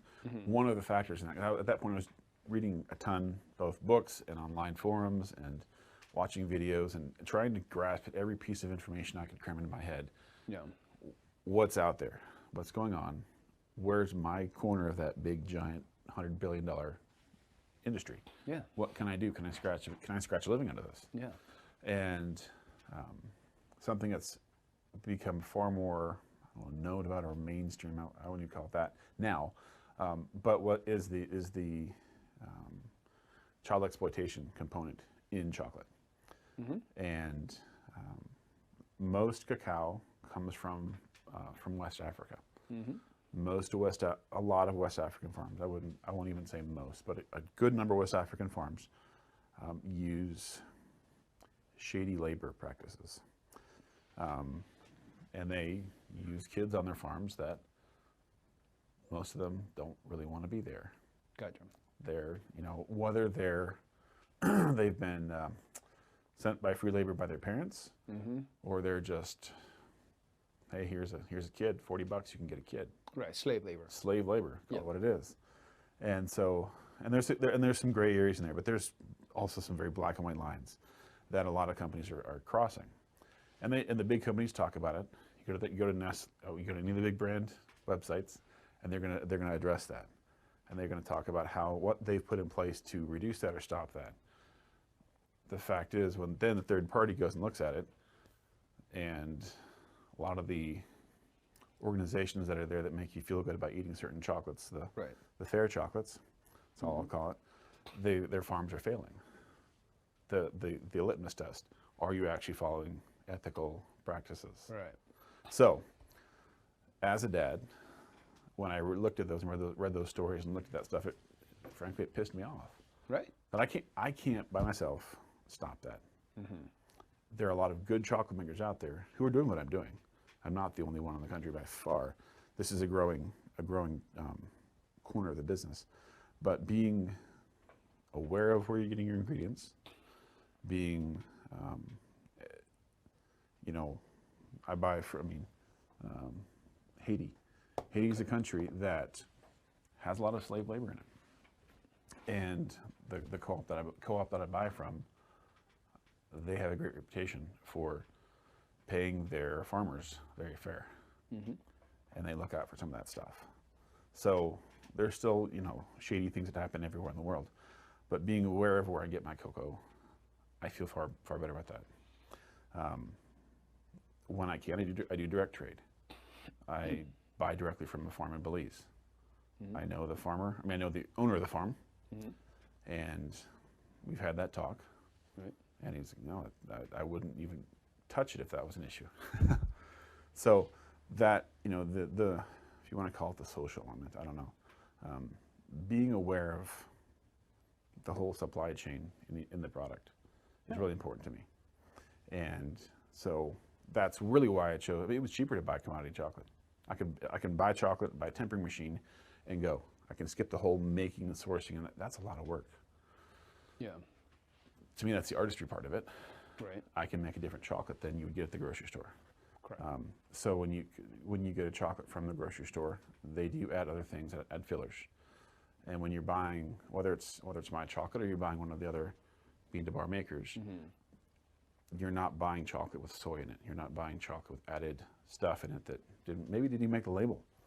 Right. Do you mind actually just passing me one of those real quick? I know Sweet Baby James in the back is probably losing his mind right now, but one of the cool things, like right here in the front, like 72% pizza dark chocolate. Yes. Right?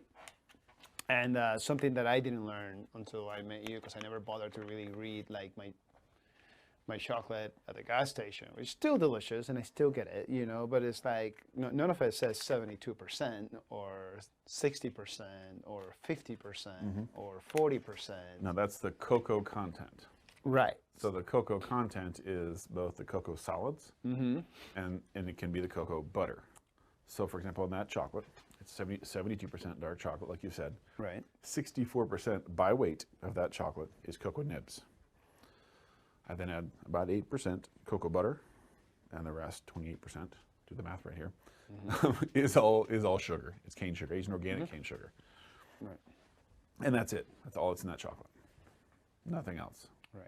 And like I say, we're not trying to speak ill, but that is the main difference. Because I wanted to know all of a sudden what's the percentage of actual chocolate in my other chocolates that I enjoy, and with Halloween around the corner, I again, nobody's perfect, and you try to be as healthy as possible and conscious as to where your food comes from.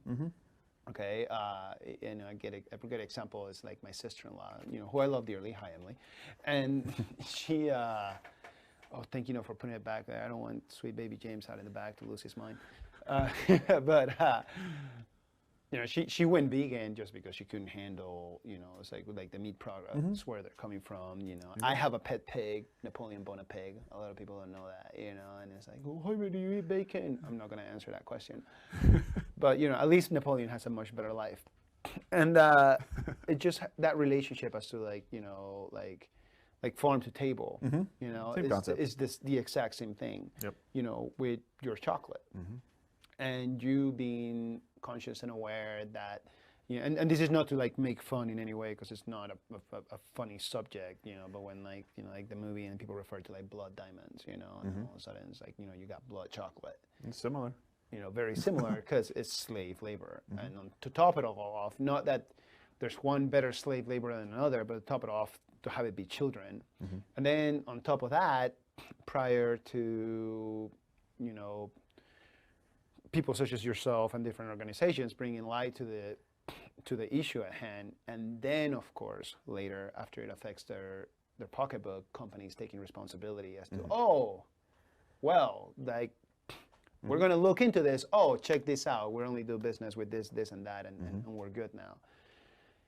And then it's still circling back and going like, well, that's not really the case. It can, I guess it's the benefit of the curse of I don't want to say, oh my gosh, I almost said the benefit of the course of being woke. Somebody slapped me, but being well informed. They're just trying to be as well informed as you can be. And so I'm glad you touched on that, and we touched on it in a very runaround way, because I was going to ask about that too. I was going to lead to that because I know that part of the story, and I so want to share it because Chocolates by Judge, it's like the business side of it is really, really cool on its own, but then you add that aspect of it. And I know you don't do it in a way to market your business, but you do it in a way in order to inform people so they know where their chocolate is coming from. And just the same way, there's people that care about where their meat comes from and their vegetables come from and all this other stuff. It's just good to know that, this is something also that we need to be aware of. And a lot of people are just, like, candy, yay, and it's all happy-go-lucky, and it must be just kind of sort of like Santa's like little helper's workshop, and doing the same thing. When in the reality of it is like, not like it is, some very small farmer or some operation that is shady as fuck and has, non-humane, non-acceptable, working conditions for the people that are working said farm, who are there more than likely against their will. So I always thought that was really cool. And you mentioned it yourself. You're not the only one that does it, but I just respect the heck out of that, because it could be a lot easier to just purchase, from this other established businesses. There are cheaper ways to buy it. But it's expensive to buy it that way. Buying the beans that way, I mean, those farmers produce far less. So, which means they need, well, let me rephrase that. When I buy the beans for our chocolate, we're spending about $15 a pound, give or take. Okay. Some of that is the scale we're buying at. Okay. Like any other business, when you can buy in large quantities, your cost per pound goes down, but not a ton. I mean, when I can scale this up, I can save some money there, but not a bunch, because the farmers make far more in this scenario than in the other scenario we're talking about. Right. So, in this, the way we buy cocoa, a good number of the times we're buying through a co-op. That co-op goes out in the community and says we'll buy the community's cocoa. For example, in Belize, there are several hundred families who sell their beans. They may have a hectare of cocoa. Most of it's for family use. Some of it isn't. Well, if they can sell that part that they don't need, well, even if it's just one bag to the fermentary, to the co-op, they can then put that all together and make it market ready for buyers to come, excuse me, to come and buy it and export it and use it for chocolate. So it's a little different model than what happens in Ghana and Ivory Coast. Right. So, for example, one co-op, this isn't, one I'm using right now, but it's one I have used and I support them. They require that all the farmers' kids are in school, or they won't buy from them. They pay far more. In fact, right, as far as I know, they pay the most out of anybody in that area for those beans because they buy them wet, from right out of the pod. Oh. They then ferment them, so for consistency, they sort. They do that whole process so they can control the quality of the bean, so that when we buy it, it's their name on the side, right. The bag. It's not the farmers, you know. It's up to them. Yeah. And they have a good reputation, and everybody is willing to pay more for that because we know the systems they have in place are good for the community. And you know, it's just like buying any other. You get what you pay for. Right. Anything. Now, something you mentioned earlier, you said like at least like the chocolate that you have outsourced from Belize. Mm-hmm. You know the farmer. Mm-hmm. It's a little bit of a distance between Belize and Texas, between Belize and Idaho. So we're in Texas. We're playing around with this. You're trying to figure out what you can get away with, not get away with. You know, with the rules and regulations in order to put food out there. You're at the farmers market doing your thing. People are engaging with you. At one point in time, you probably either make a phone call or you show up in person to Belize.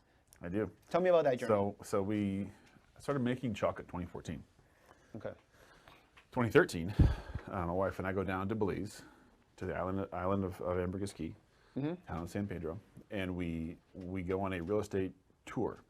The tour was set up and designed to show potential investors holes in the market, and give everybody a snapshot of the real estate, mostly real estate, what's available for investment. Do you want to invest in a hotel? Do you want to invest in, you know, similar to here, but it's a very different, it's a tourist market.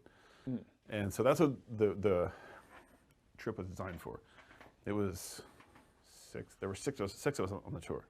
My wife and I and 4 others, another couple and then two guys. And the guy leading the trip, you know, of course, the first night, who are you, what are you doing, why'd you come to Belize, kind of get to know you dinner. Right. And it's pretty clear this was already on the horizon. It just wasn't happening yet. Right, chocolate making. Yeah, and so it was, okay, so Josh, when you're here, look for that hole in the market that you can fit in food or in chocolate. Not necessarily real estate. Like, don't be so pigeonholed, that's what you have to do here, just because that's what we're supposed to be doing on this tour. So we had a great time. We looked at the market, looked at lots of properties, and the last property we saw was a hotel that had one building on it. And I thought, okay, it's interesting. The guys doing it, though, the team that was building it, what they do really well. So I was kind of betting on this. I thought these guys are going to do a really great job. This is going to be a beautiful, it's dirt right now, but it's going to be a great property when it's done. Right. Can't wait to see it. Started following them on social media. Buildings started popping up. It's beautiful, kind of that British colonial look to it. And I jokingly said to one of them, or it's on Facebook, hey, I could put a chocolate shop in one of those. That started a conversation, which led to emails, which led to FaceTime chat, which led to, where are we going to go from here? So that turned into really solidifying a business plan. I already written one, but it wasn't the best. It wasn't solid. It was all right. It's your first one. It was my first one, yeah. And yourself. And so I ended up getting a lawyer involved to help me, who kind of played critique on that business plan, you know, as lawyers can do. And so we put that together and basically put together all the financials. What would it cost to open a chocolate shop in this resort in Belize? I mean, I had labored down. I called and said, what's power going to cost? What's water cost? All these numbers in there. It's a huge thing. And started the process of raising money. Raising money as an American in America for an offshore company just looks, without a track record. I didn't have a track record. Right. So I get it. If I were somebody else who had a great track record, that's different. Right, you have done this before a number of times, and here you are, but this is like... Yeah, there are guys who've done this and literally gone offshore and others with hundreds of millions of dollars that I can name you right now. They have a track record. I don't. Right. So I get it. The same eye roll, the same chuckle, the same. I get it. And I understand. I'd probably done the same thing if the roles reversed. Long story short, so that process goes on for. We have our second kid in 2014. Fall of 2014. My wife's finishing grad school. We have our second child. Okay. I quit work. She is done grad school. She starts working. I become stay-at-home dad, which I learned that is not in my skill set. Yep. I've tried to do this, and it's not what I'm good at. The home logistician is a very, very difficult. I can cook, but I can't cook, wrangle the kid, clean the house, and no. Oh gosh. I have a lot of respect for my wife, and and any stay-at-home parent, wow, of any sort, and single parent or single aunt, uncle, grandmother.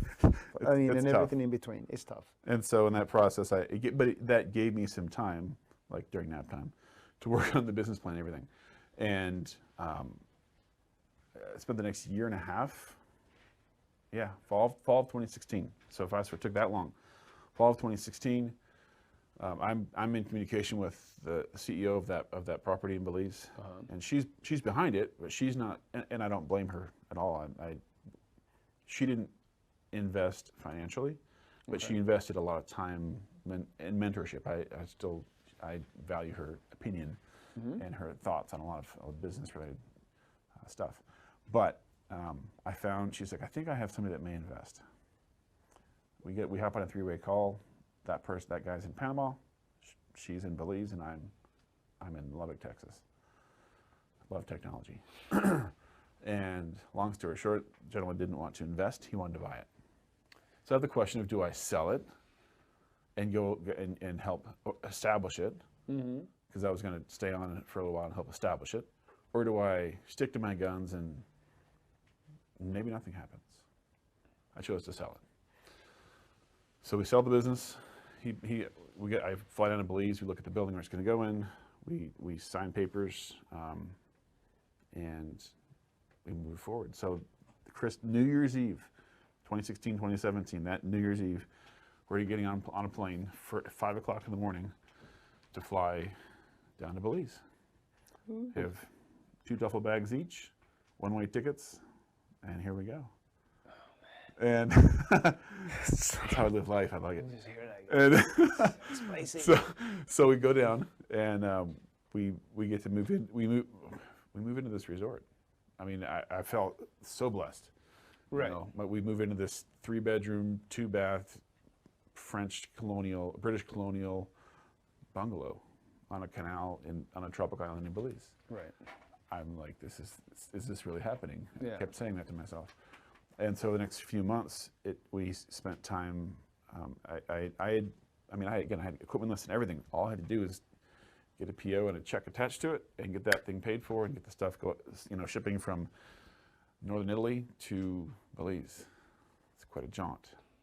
Some stuff coming from England to Belize. Some stuff coming from Belgium going to Belize. A few things coming from the U.S. to Belize. Sounds expensive. It was expensive, but it was fun to put all that together. Right. Get it in the building. Establish the system, put things in place. Right. And 4 months into that, we parted ways. I moved at the spot. I was like, well, do we go back? Do we go back to Texas? Do we go back to Idaho? Had that conversation. Pros and cons of both. Neither was a bad option. And there was a better option. There was a better option. The name of the show is My Idaho Friends. Yeah, I know. I'm just saying. Not to steal your thunder from where you decided to go to. So we opted out. We should have come back to Idaho. And surprise. And start back here.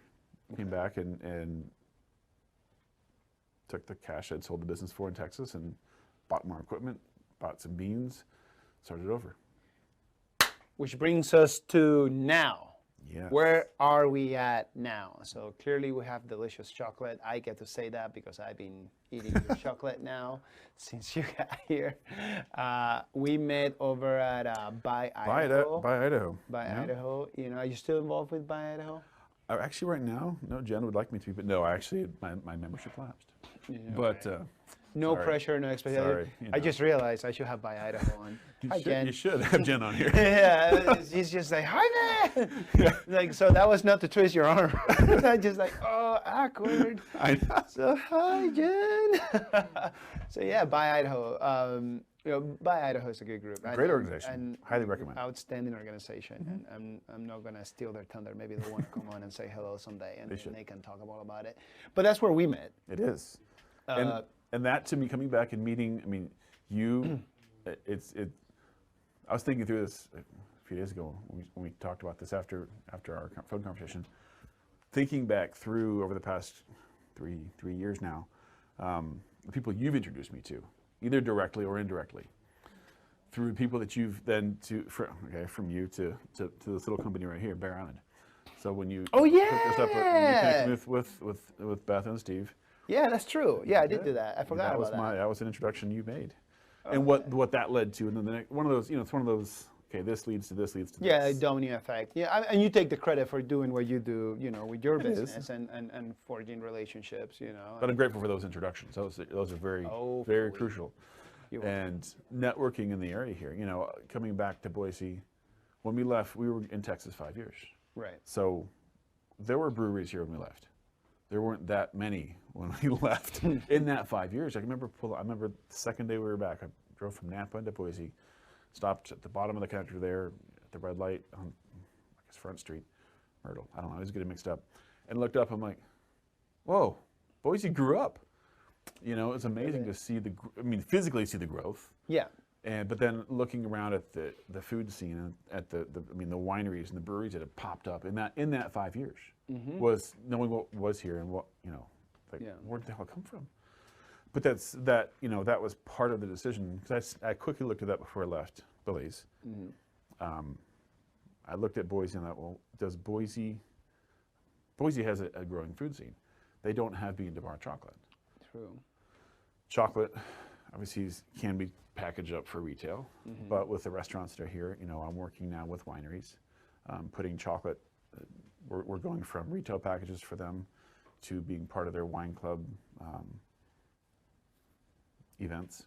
Nice. To talking about putting together larger packages for them so they can use them on their menus, their charcuterie boards and whatnot. And it's all those connections you have to keep making in building any business, whether it's chocolate or, I don't know, making shirts. Following those connections, and it's all about relationships. And that's really been it's the fun part, but it's kind of also the, would you please hurry up and let's do this part of building any business. Can I please get a commitment from you? Okay, we talked about this. What is that like? Hey, you're gonna answer your phone? You're not gonna answer your phone. You're gonna return the email. Okay, I see. I'm gonna keep going, and yeah. So but that's just part of it. Yeah, the process, the personal development component in that is developing a business. Yes. Especially in a niche market. It is. It is a very niche market. It's a very niche product. When I bought the equipment to start back in Boise, I didn't spend hundreds of thousands of dollars. Didn't have to spend it. I didn't. Frankly, it may not have been the wisest thing, even if I had the money. I want to see if it's going to work here. Right. Well, does Boise want this? Are they going to spend the money on a $9 chocolate? Yeah, because like you were talking earlier, like it's different. Yeah, the bean to bar is just a lot more expensive. It is. But the bean to bar is what you're pairing with your wine. The bean to bar is what you're pairing with, like when Beth at Bear Island Brewing, along with Steve, makes some fancy beer. None of their other beer is fancy. It's not fancy, but like they make some really cool craft concoctions there, and I think they have worked in conjunction with you. Yeah, that's where. Let's see. Reading the back labels here. Do it. That's where this chocolate came from. This was designed to go with. I'm going to get it wrong, so I'm not going to say which one. One of their IPAs. Okay. Fair enough. I forget which one now. She'll probably be like, you didn't know that? I'm sorry. I forget right now. Well, you've been doing a lot of stuff. But it was, when she asked for a citrusy white chocolate, in my head, I thought, I don't like white chocolate. Okay, here we go. So I started messing with white chocolate. And this has come of it. This is I wouldn't say by far. The 72% dark chocolate and the lemon white chocolate are neck and neck top sellers. Lemon white chocolate, people think it's weird, and I'm like, just taste it. You don't have to like it. I dare you. I think I might have, I mean, that was a few years ago, wasn't it? And I might have stopped by the brewery, and they had like a big jar. It's just like, try one.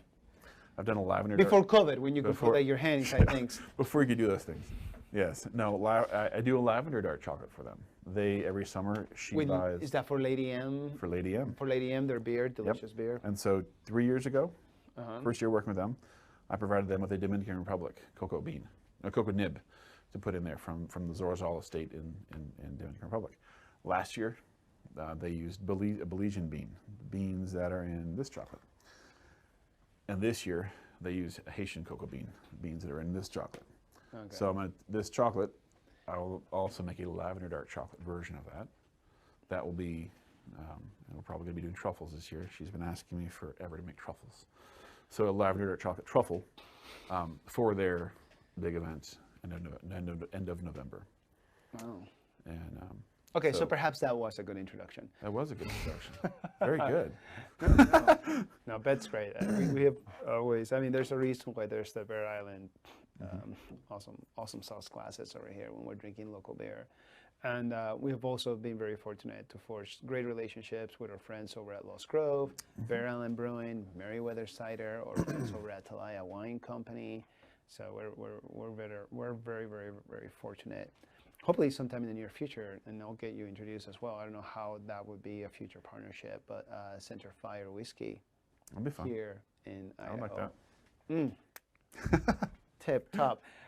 I don't know if that interview is going to happen with their whiskey here, because that's just going to be a solid mess. But yeah, that means but we have a non. You get one shot. That's it. Yeah. And even then, it's a very, very little one. Oh, goodness, no. Anyways, I'm getting ahead of myself. So yeah, so like, you have some partnerships, you're working, you're getting your product out there. You know, like, we usually do this more towards like the end of the show, but like, where will somebody find Chocolates by Josh? Chocolatesbyjosh.com, our website. Okay. We do free local delivery. Okay. Is that probably the most common way? A lot of folks are buying through, because of COVID, they're not wanting to go out, so other people are still buying. I introduced the free local delivery back in April, and it's become a very popular thing. Oh, look at that. So I do ask for a $30 minimum. People buy three bags, just to make it worth me driving. No, yeah, I mean, to make it worth it. Gas, and time, absolutely. But Sawtooth Winery, they carry our chocolate. They carry all of the chocolate. They're going to be putting it. Well, I'll just leave it at that. They've been a great retail partner. Outstanding. Yes. Way to go, Sawtooth Winery. Yes.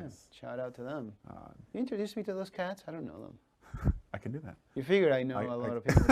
I don't. Everybody's like, oh, Jaime, you know. So I was like, no, not really. Like, most people that sit across from me went to high school with me. That's the only reason why they agreed to be in the show. The newest is JD's Bodega, downtown Boise. I've been fortunate enough. Yeah. I have been fortunate enough to be introduced to Josh is a great guy. So he and I've been chatting, and we chat and then we forget for like 2 months, and we talk again, and we don't. Anyway, last week finally, it's growing the business has been great. There's lots of busy times and there's a bunch of dead times. Right now I can't keep up, and so I had told Josh, hey, I want to sell you chocolate. I want to sell you all the ones you've asked for. I don't have them.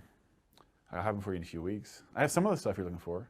Do you want that, or do you want to just wait until we can just do it all at once, kind of launch it all at one time? Right. And Sawtooth has been buying a lot from me, so I had to fulfill those commitments first. And then, he was cool with that. And then, so last week, I forget what day now, showed up, and I delivered my first order to him. Right on. And so he has everything, even over to I have a sugar-free dark chocolate. People who don't want cane sugar, we have a monk fruit sweetener dark chocolate. I don't know if you recall, but I tasted that first. That's right, you did. You were outside of your family, probably. Yeah, but I was very proud of that. I was telling everybody, like, you don't understand. I'm a professional chocolate taster. I get weird deliveries under my mailbox. It was just amazing. Yep. My wife's always very excited when I was like, "Oh, you said some chocolate," and it was like, "She's a chocolate lady, not a flowers lady." I do share. Yeah. No, that's awesome. Yeah. So Argos Productions, Erica over here, big fan of JD's. They're friends. They're a big supporter. They go back and forth. So it's cool that you're doing business with those cats. And they're awesome over there. They're really, really fun. Our first episode, or first pilot episode, was of the space bar. Yes, I remember that one. Yeah, so and it's really cool. That's back when we thought we were gonna. Well, no, I thought I was gonna have like so much like sponsorship money that I was like, oh my God, all the episodes are gonna be like this, and it's like, well, it's like, and that was with the help of Argos Productions. I get it. That was like, because the pilots are awesome. The first pilot, it's our most watched episode now. Granted, it came out about a year ago, 1,500 views, which something as niche as like My Idaho Friends. You know, it's like I'm not an influencer or anything like that. I just like, you know, I'm a dad, I'm a dude, but but it was just really, really cool, like the engagement and the amount of highlight, you know, that brought to his business, you know, over at the Space Bar. And I was actually I was texting back and forth with Will Hay, who was our first interview, and we're going to have him on. And that's why I was wearing the shirt. And I meant to give him a little shout out. I was going to do it at the end. But, you know, when COVID first started and everything closed down, because Space Bar is a bar, as in like drinking bar. No, like the space bar, as in like the key on your keyboard. Kind of weird. I don't know. I don't even know why I had to explain that. I didn't have to. I don't know. English is a thing. Communication, language. But it was really cool. They, you know, they're friends with the guys and gals, the team over at JD's Bodega, and it was really cool because you can buy these T-shirts over at the Space Bar, you know, when they're back when, you know, before COVID-19, and then everything shut down, and JD's Bodega was still open, and then you can go over there and get some of the Space Bar, you know, swag. So it was really cool. Played pinball, Space Bar pinball machine sitting over there. Yep, that's true. My six-year-old played pinball last week for the first time. He said, "This is the coolest thing, Dad." I'm like, it sticks, man. Did you know there's an actual like professional pinball team here in the Valley? I think there's a couple of them, and there's quite a number of leagues, tournaments that take place. I didn't know that. Yeah, so that's all. That's like the whole underground like Space Bar, JD's Bodega scene.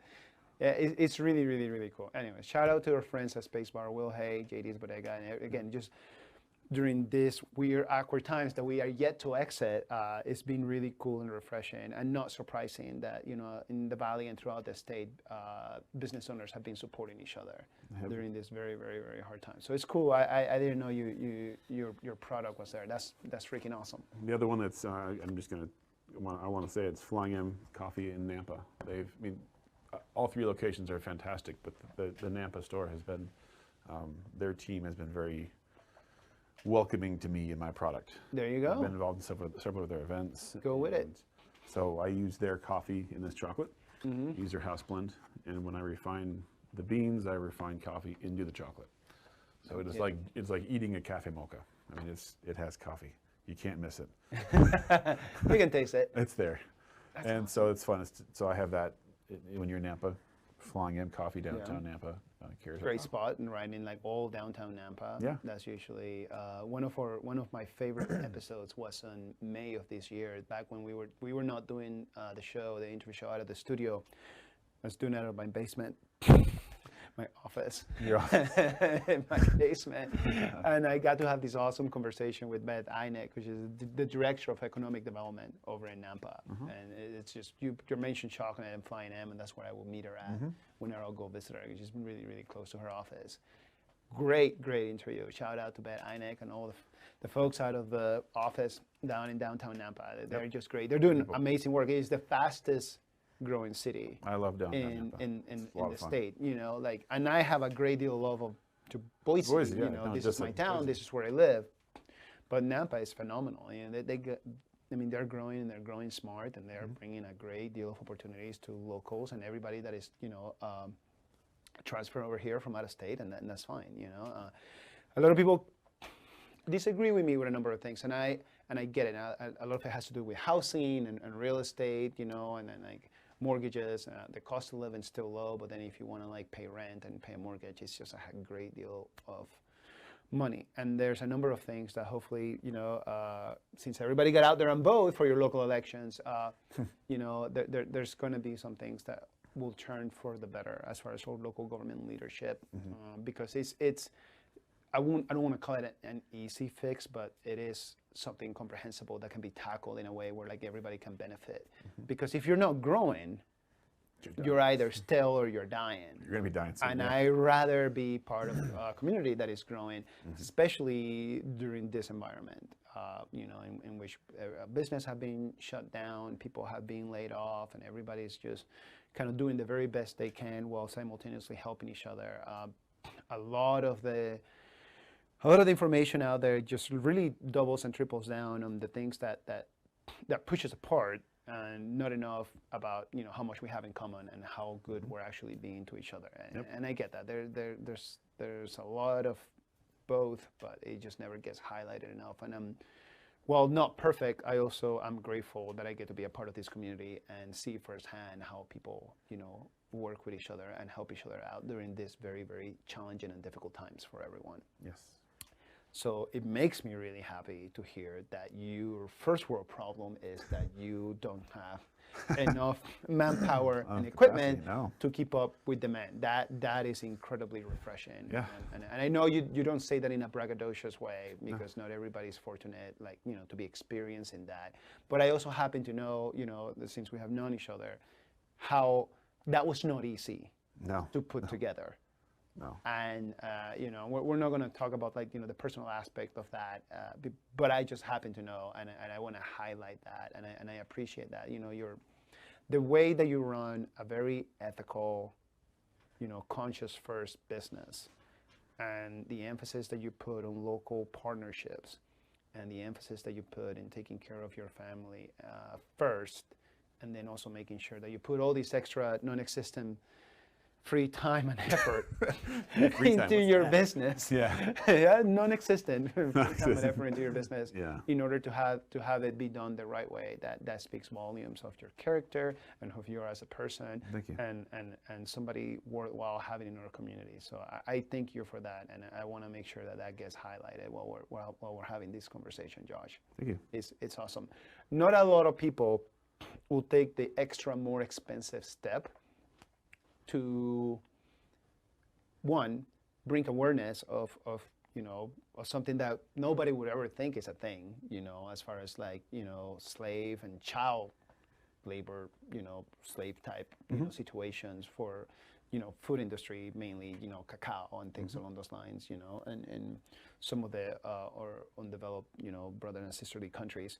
And then to make it very clear that is who you,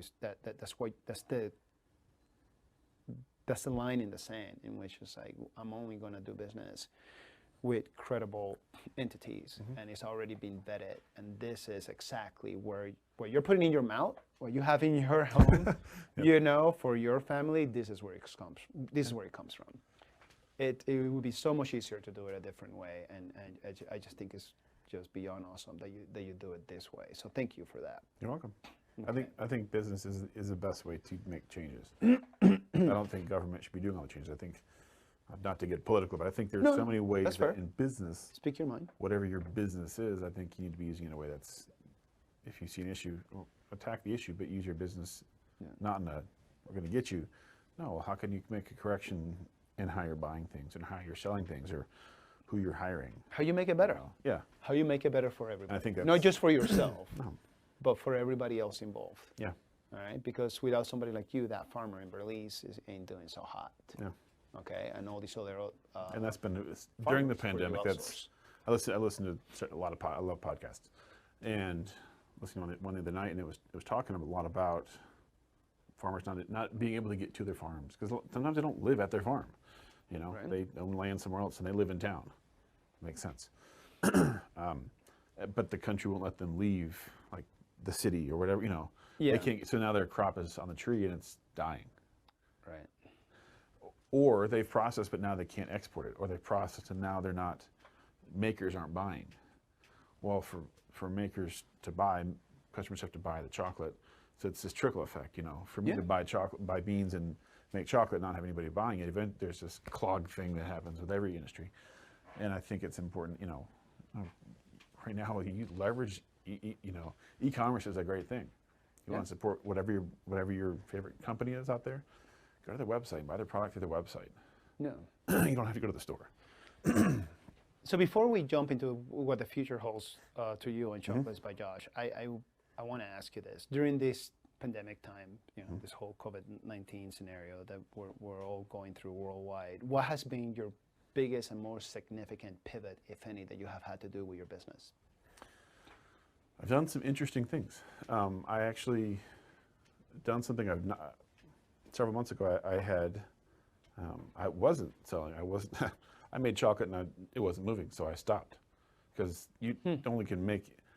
I would make chocolate in blocks and store it, but I wouldn't make chocolate and temper it and package it because I don't want you to get chocolate that's really old. Right, fair. For once it's in a block form, it can hang out for a long time. But once I package it, it starts to go. It can kind of go stale. So long story short, I thought, well, what else can I do? What other products will work right now? What else is wanting stuff? And so I started making cakes. The kitchen I'm in, I rent space in a commercial kitchen, so I have access to other stuff other than just my little corner with all of my equipment. Yeah. I brought my KitchenAid in and made a bunch of chocolate cakes. So it's a dark chocolate cake with chocolate, sugar, eggs, and butter. That's it.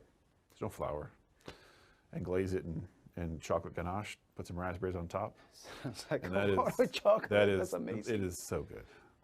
And so I made a lot of those. And so not being nervous about pivoting a little bit. Yeah. I'm not doing this right now, but I do remember myself. I need to put this on my website because I think those are still a cool thing that people don't know I do. Dude, I'm licking my lips and biting over here. The thought of I won't tell you that I was going to make one, but I just didn't get to it. That's fine. That's fine. To be fair, for anybody watching at home, I've had the chocolates, your chocolates. Prior to COVID, you were doing chocolate making classes out of the kitchen that you work out of, and that was amazing, and that was delicious, and that was just absolutely awesome. And it was really unfortunate that then all this happened, and then you had to bring it. The push pause on that. Yeah, but the experience was great. My wife loved it. We ate all of that chocolate. So just the thought that you are actually making chocolate cake, and it's just nothing but chocolate. I want to expand the classes, and I want that part of this kind of chocolate to me is the experiential aspect of it. When you buy a local beer, you're not just buying a product. To me, I'm buying something that was made here locally. Not just that, but I can maybe get to see where it's made and know the person that did it. All those things, go to the brewery. All those things that make the product more interesting. And so I don't mind spending more on a pint of beer that I know the story of, I know the maker, I know all that stuff. Yeah. And so with chocolate, I'm looking forward, it's to get back into class. I've already sold chocolate classes that I can't even do yet. I've had customers buy tickets for those classes, right? Trusting that I'm going to do them again. I will do them again. Trust me. Yes, you will. I know you will. And but because they want to see that, they want to be involved in that. They want to touch and feel and smell and taste. Yeah. Which is amazing. Which it's fun, and I want to expand that aspect of the business. I think it makes a connection, a stronger connection with people. Yeah. Not just to my brand, which is important, but bigger picture to chocolate. Yeah. And I think it's fun to do that. And we learned a great deal. Yeah. Yeah, they're fun to do. We still spit out some chocolate game whenever we're talking to people. Like, we got this from so-and-so. I was like, yeah, but what's the percentage of the content on it? Yeah, exactly. No, it was it was fun to do those. And that's a component that I want to continue and expand. And adding, go ahead. Yeah. No, that's cool. Because I love rabbit holes. That's what this whole show is about. At one point in time when we have a larger budget, please buy freaking CBD premium products from Vital Elements so we have more money to do more things with this. But I'll segment things off because our conversations or interviews tend to go long. And people talk to me and say, well, that's too long. And just you get my attention span for 4 minutes. Well, then watch for 4 minutes. And if it's not your thing, that's okay. Somebody else will watch it. It's no big deal. So rabbit holes are fine. The thing is, I think that was a really cool pivot with the whole cake thing, and just kind of bring us back a little bit to that. And is that going to be something? I think you mentioned like you're kind of done with that, or you're gonna? I'll bring it back. I need to put it on my website so people can actually know that it's there and can order one. Okay. Right now, it's just if you know. If you know, you know. If you know, you know. So it's kind of like it's a My Idaho Friends exclusive. There you go. Reach out. So no, it's on the website. Call the number or leave an email. Yeah. You want the off-menu cake item. Surprise, surprise. And wink, wink, please. Right. No. Yeah, no, they're fun to do. I enjoy baking and pastry. When I went to culinary school, I didn't study baking and pastry. I took one class in that because it was required, and I was like, I took the wrong major. I enjoy this more than I like cooking. So, that's where that comes from. I really enjoy. Okay. So, anyway. I gotta put a pin on that. Our producer is dying to ask a question. Erica, what's up? Oh, I was just gonna let you know it's 7:05. Okay, so that's the time hack right there. Tip top. So we're doing well. Thank you. What does the future hold? Future holds a lot. I love being a small local business. At the same time, it needs to grow. I want it to grow. And so, I look at a large facility here in the Valley. I also look at, off of that facility, I want a retail store. But part of the experiential part that I enjoy sharing with people is I want to put chocolate cafes out there.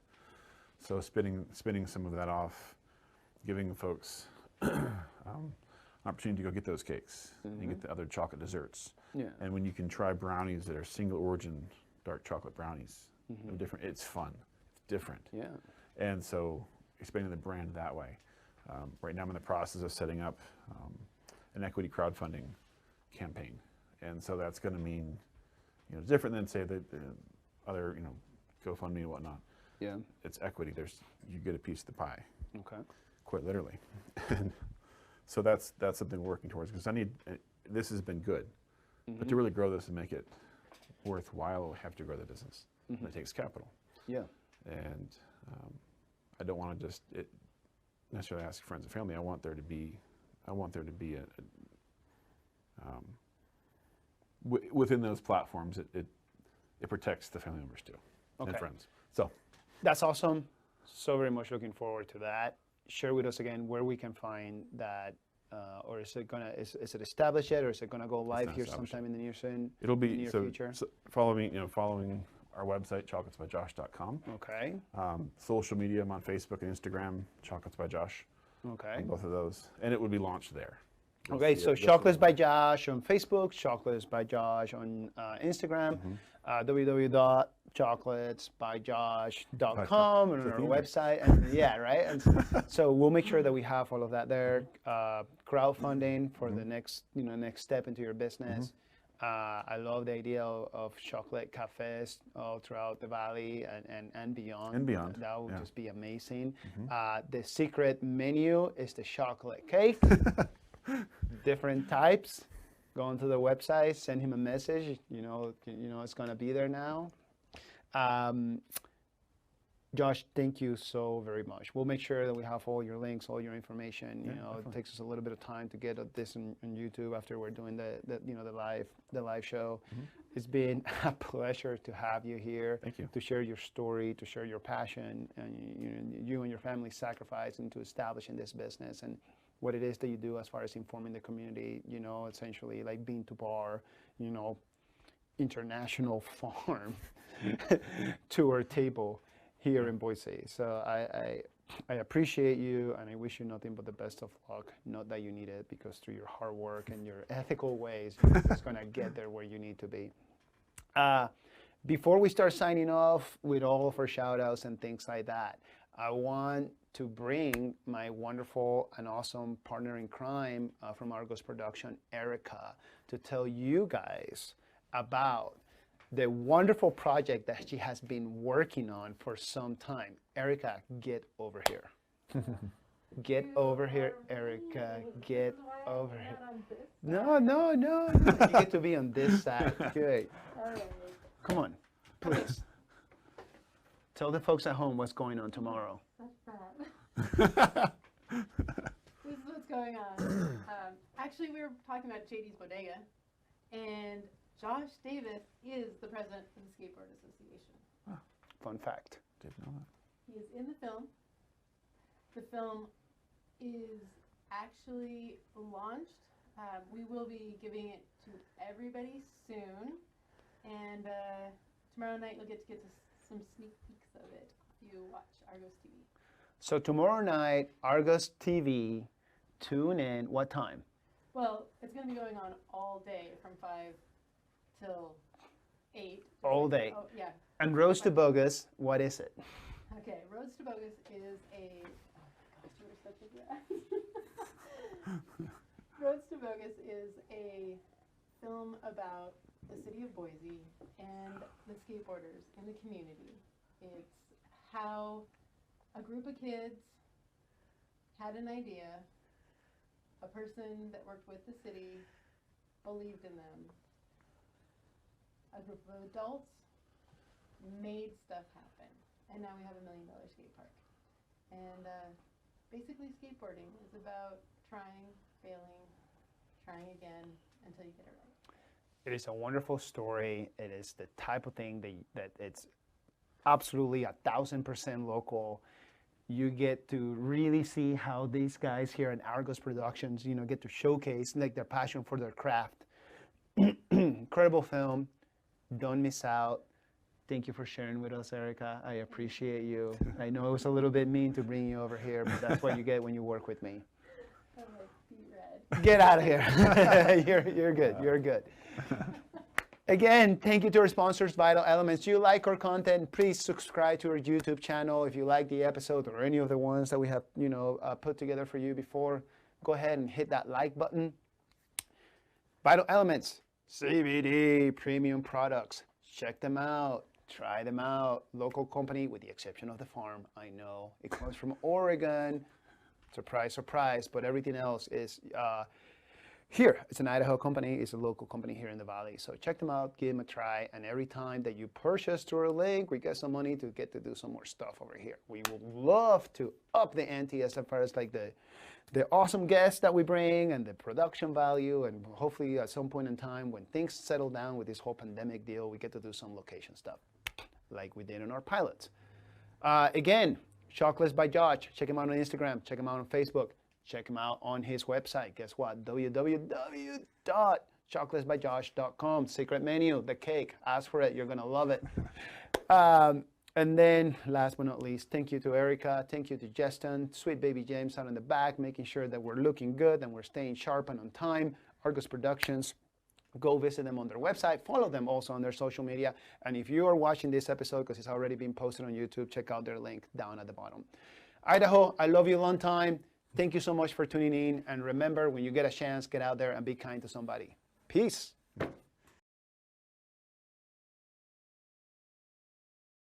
Before we get into our movement, let's maybe focus a little bit on the breath, get a little bit into the mind. Really sit up tall here. If you're using a prop, you're welcome to use a prop. I've got my handy dandy yoga blocks here.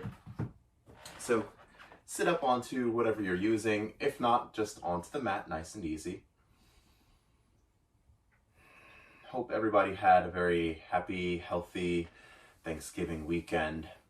So with the passing of Thanksgiving, we're kind of careened into this portion of the year where there's a lot of chaos going on. There's a whole lot of just things that are on our minds. Christmas is coming up, New Year's coming up, trying to finish out our agendas for the year, figure out what family and friends look like, especially in a year like this, unlike any other, where we're kind of a little more isolated. That leads to a lot of stress, a lot of strain in the mind. So it's good to remember what the real focus of this time of year is, with all the holidays kind of stacked all together in one. And regardless of what you practice, what you believe in, really at the heart of everything is that we're trying to find a sense of gratitude. We're trying to find a sense of togetherness, and love really is the basis for all of it. So even in the yoga practice, we draw from our scripture, the Yoga Sutras compiled by the sage Patanjali. And Patanjali writes that the greatest bliss is in contentment. So not that we should be running around joyous and smiling and laughing all the time. Those emotions are good. Those emotions feel nice. But there will be times when you're sad, when you struggle, when things are rough. The idea is to try to find a sense of contentment through the good times and through the bad ones. So whether you're up or you're down, recognizing that there are things in your life that are still beautiful. There are things in your life that are still worth living for, things that are full of joy and happiness. And when you become content with those things, you find the greatest bliss, remembering that that's accessible all the time, whether you're high or you're low. And that's what we strive to create in the yoga practice. That's what we strive to create on the mat. So your yoga practice is always accessible to you, even if it's not a physical practice. Just this idea of coming to a space of gratitude, coming to a space where you can sit with yourself and say, okay, I'm here. It's still now. I've made it this far. I can keep going. So really sit with that, especially as we get into the motion part of class. If anything is challenging for you, if anything maybe felt different last time you did it, was a little easier, a little harder, whatever it is, be content with it. Be happy that you have the practice. Be happy that you can carve this time out for yourself and really just sit with it. So let's start to deepen the breath a little bit. Sit up a little taller, root the sitting bones a little bit deeper.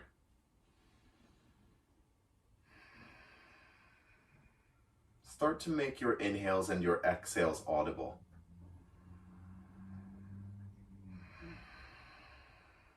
So this is called the Ujjayi breath, the victorious breath. It's using the tongue to restrict the airway of your throat, just a tiny bit. Sounds like Darth Vader, or maybe sounds like rolling waves.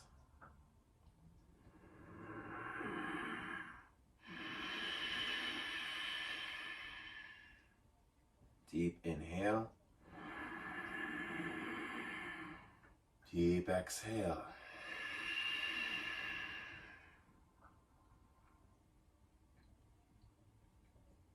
Good. Now see if you can let this breath energize the body a little bit, energize the spine.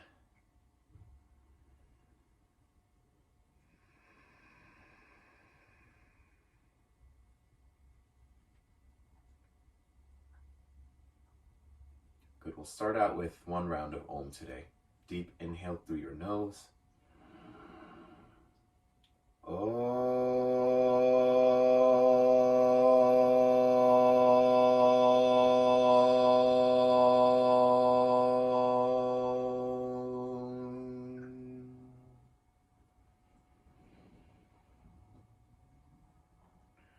If you closed your eyes, let them flicker back open.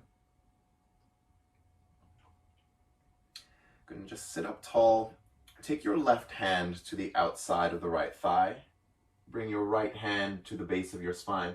Take a gentle twist to the right side.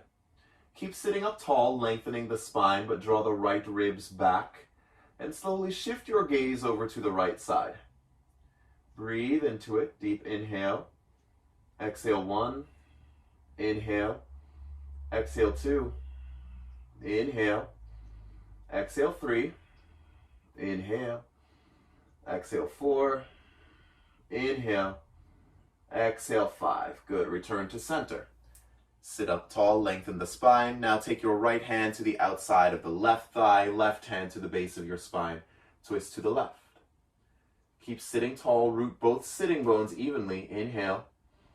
Exhale 1. Inhale.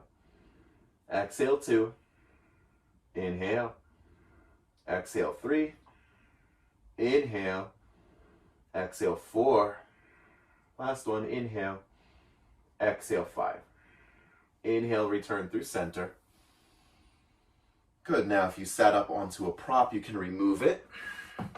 Set it aside for now. Anytime you feel you may benefit from using a prop, it's yours to use. Take your hands to the top of your space. Come into a tabletop position here, toes tucked. Inhale, gaze up. Lower the belly toward the earth. Then exhale, push the earth away from you. Tuck the chin to the chest. Dome the spine. Inhale, take a big arch. Exhale, big tuck. Arch, rather dome the spine, chin to the chest. Inhale, look up. Lower the belly. Exhale, scared cat spine. Round into the back ribs.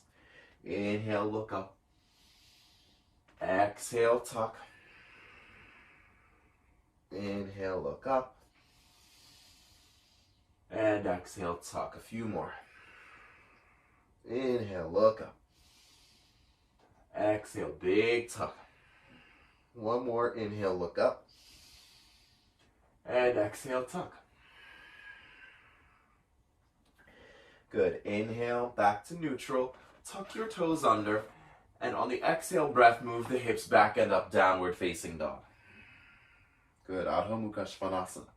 For your first downward facing dog here, you can bend the knees deeper, lift the heels up high. Point the index fingers forward and press down through the index knuckle and the thumb knuckle a little bit more. Good. Fingers are spread out nice and wide here. Now, draw the chest toward the thighs and try to lift the sitting bones up higher and tilt the pelvis forward. Inhale. Exhale, 1. Inhale. Exhale, 2. Inhale. Exhale, 3. Inhale.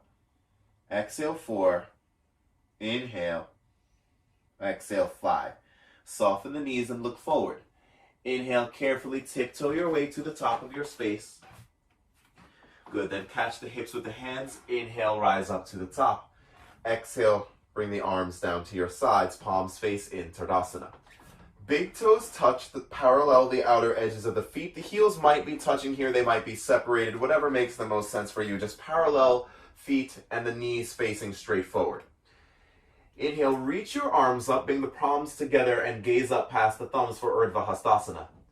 Exhale, crease your hips and hinge forward. Place the palms onto the earth beside the feet, Uttanasana.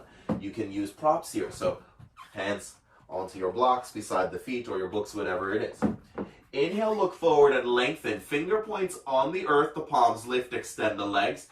Now exhale, step the right foot to the back of your space for a lunge. Lower the back knee and untuck the toes. Inhale, reach the arms up for Anjaneyasana. Exhale, hinge forward, frame the left foot, and step back, downward facing dog. Then inhale, forward plank. Exhale, lower knees, chest, and chin down to the mat. Inhale, slide the belly forward, extend the legs. Now, Bhujangasana, cobra pose, elbows close to the body, gaze up. Exhale, tuck the toes, hips back and up, downward facing dog. Inhale, step the right foot forward between the hands, lower the back knee, untuck the toes, sweep the arms up, Anjaneyasana. Exhale, hinge forward, frame the right foot, tuck the left toes, and step forward, fold, Uttanasana. Inhale, press into the feet, stand up, reach the arms up, Urdhva Hastasana.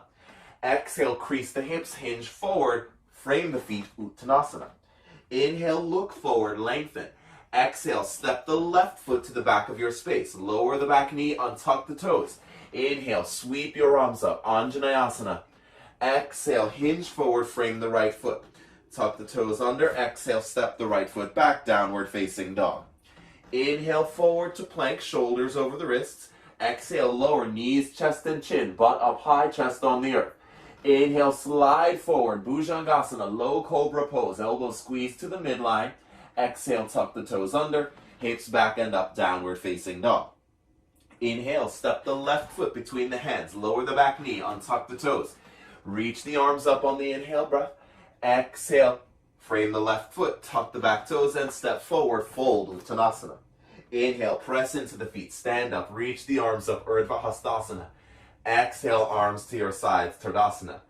Inhale, reach the arms up, Urdhva Hastasana. Grow the sides of the torso, nice and tall.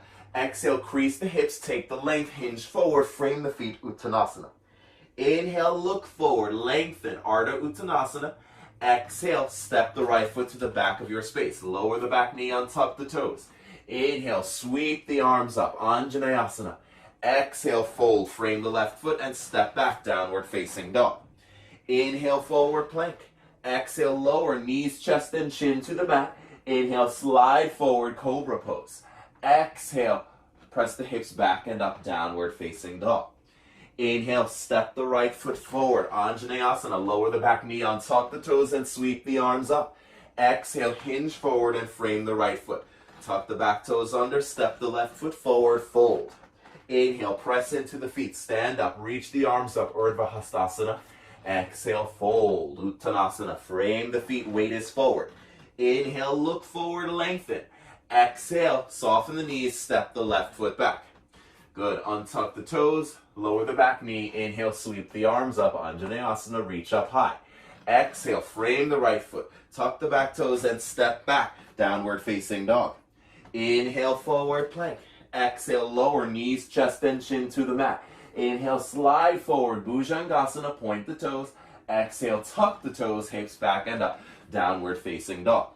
Inhale, step the left foot forward, lower the back knee, untuck the toes and sweep your arms up, Anjaneyasana.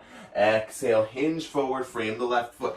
Tuck your back toes under, step forward, forehead to the shins, and then inhale, press into the feet, stand up, reach the arms up, Urdhva Hastasana. Exhale, arms to your sides, Tardasana. Beautiful. One more time. Inhale, reach the arms up, palms together. Reach up, grow the torso. Exhale, crease the hips, hinge forward, palms on the earth. Inhale, look forward, lengthen. Exhale, step back, right leg, lower the knee and the back toes. Sweep your arms up. Inhale, reach up high. Exhale, frame the left foot, tuck the back toes and step back, downward facing dog. Inhale, come forward to plank. Exhale, lower, knees, chest, and chin to the mat. And then inhale, slide forward, Bhujangasana. Keep the elbows grazing the ribs. Exhale, tuck the back toes under. Move the hips back and up, downward facing dog. Inhale, step your right foot forward. Lower the back knee, untuck the toes. Sweep your arms up, reach high. Exhale, hinge forward and frame the right foot. Tuck the left toes, then step the left foot forward, fold.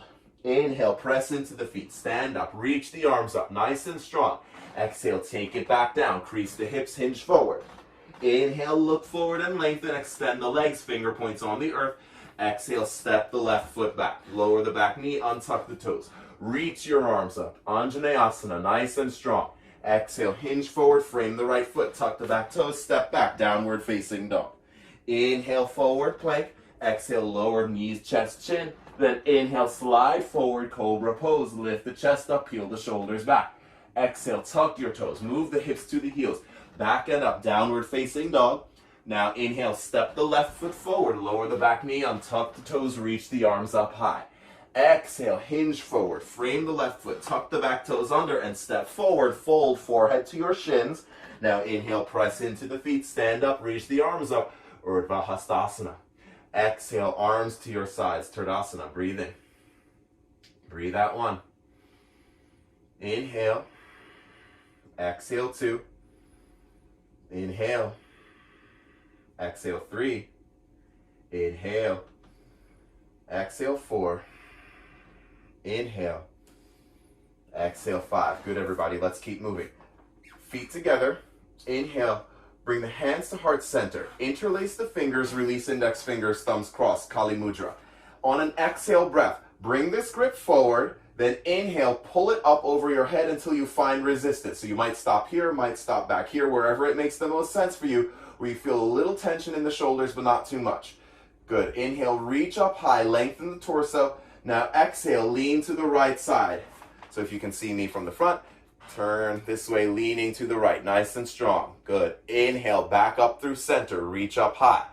Exhale, lean to the left side. Good, that's it.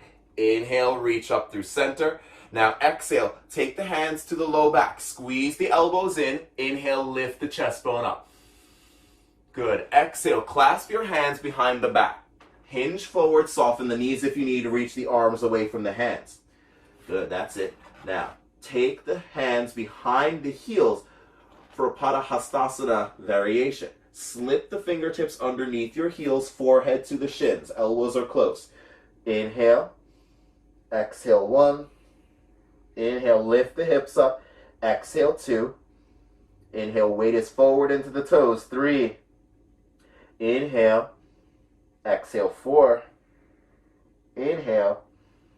Exhale, 5. Good. Release the grip, soften, look forward. Sweep your fingertips along the earth and inhale.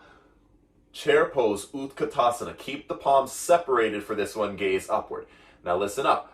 Bend your left elbow underneath the right, wrap the arms. If you can't get a double wrap here, pressing the palms, hold your shoulders. Inhale, lift the left leg up and over the right leg, point the toes and wrap around. If you can't get a double wrap, just keep the toes pointed. From here, sit down low, exhale. Inhale, lift the left leg up and over, and exhale, press the left leg back, lean forward, Virabhadrasana 3 with eagle arms. Good, breathe in, breathe out. One more, inhale. Exhale, soften the right knee, and inhale, left toes to the back of your space, lift the chest up, unravel the arms, high lunge.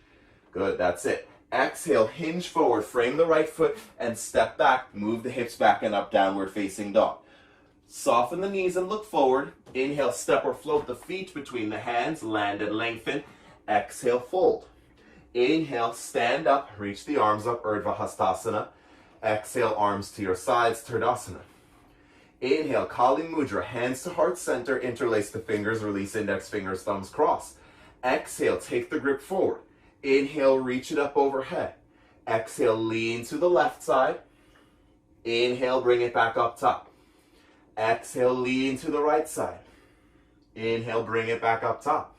Exhale, hands to the low back, squeeze the elbows in tight. Good, lift the chest up. Now exhale, clasp the hands, hinge forward, bend the knees if you need, forehead to the shins. Going straight to Utkatasana this time. So release the grip, sweep the fingers along the earth, sit the hips low, reach the arms up. Good, eagle pose, bend the right elbow underneath the left, wrap the arms up. Inhale, right leg up and over the left leg, point the toes, wrap around, sit down low. Good, deep inhale. Exhale, sit lower. Inhale, lift the right leg up and over, and exhale, press it back, flex the toes, Virabhadrasana 3, eagle arms. 1. And 2, soften the left knee, right toes to the earth. Inhale, lift the chest up, unravel the arms, high lunge. Exhale, hinge forward, hands on the mat, then step back, downward facing dog. Breathe in. Breathe out 1. Inhale. Exhale 2. Inhale. Exhale 3. Inhale. Exhale 4. Inhale. Exhale 5. Soften the knees and look forward. Inhale, step or float the feet between the hands, land and lengthen. Exhale, fold. Good. Inhale, catch the hips with the hands, press into the feet, stand up. Exhale, arms to your sides, Turdasana. Again, Kali Mudra, interlace the fingers, release index fingers, thumbs cross in front of the heart center. Exhale, press it forward. Inhale, pull up to the top. Exhale, lean to the right. Inhale, back through center. Exhale, lean to the left. Inhale, back through center. Exhale, hands to the low back. Squeeze the elbows, lift the chest up on the inhale breath, tilt your head back. Exhale, bend the knees, hinge forward, clasp your hands behind the back. Try to reach them all the way up or eventually forward. Good. Release the clasp, sit the hips low. Utkatasana, sweep the fingers along the earth and sit down low. Arms are separated, gaze up. Good. Wrap the left arm underneath the right. Garudasana, eagle pose, pull down, sit low. Inhale, left leg up and over the right, point the toes. You've got it. Inhale, release the left leg and send it back on the exhale breath. Virabhadrasana 3. Now soften the right knee, land the left toes to the back of your space. High lunge, unravel the arms, reach up high. Exhale, hinge forward, frame the right foot, step back, downward facing dog. Soften the knees and look forward. Inhale, step or float the feet between the hands, land and lengthen. Exhale, fold, forehead to the shins. Catch the hips with the hands. Inhale, press into the feet, stand up. Exhale, release the arms to your sides, Turdasana. Inhale, hands at heart center. Let's take Kali Mudra. Interlace the fingers, release index fingers, thumbs cross. Exhale, press the grip forward. Inhale, lift it up overhead. Exhale, lean to the left. Inhale, center. Exhale, lean to the right. Inhale, center. Exhale, hands to the low back, squeeze the elbows together, lift the chest up, peel the shoulders. Good. Exhale, hinge, clasp the hands, forehead to your shins. Reach up nice and strong. Now, Utkatasana, release the grip, sit down low, sweep the fingers along the mat, and then reach up high. Good. Exhale, right arm underneath the left. Inhale, right leg up and over the left. Sit down low, toes are pointed. Inhale, right leg up. Exhale, send the right leg back, flex the toes, lean the chest forward. Good.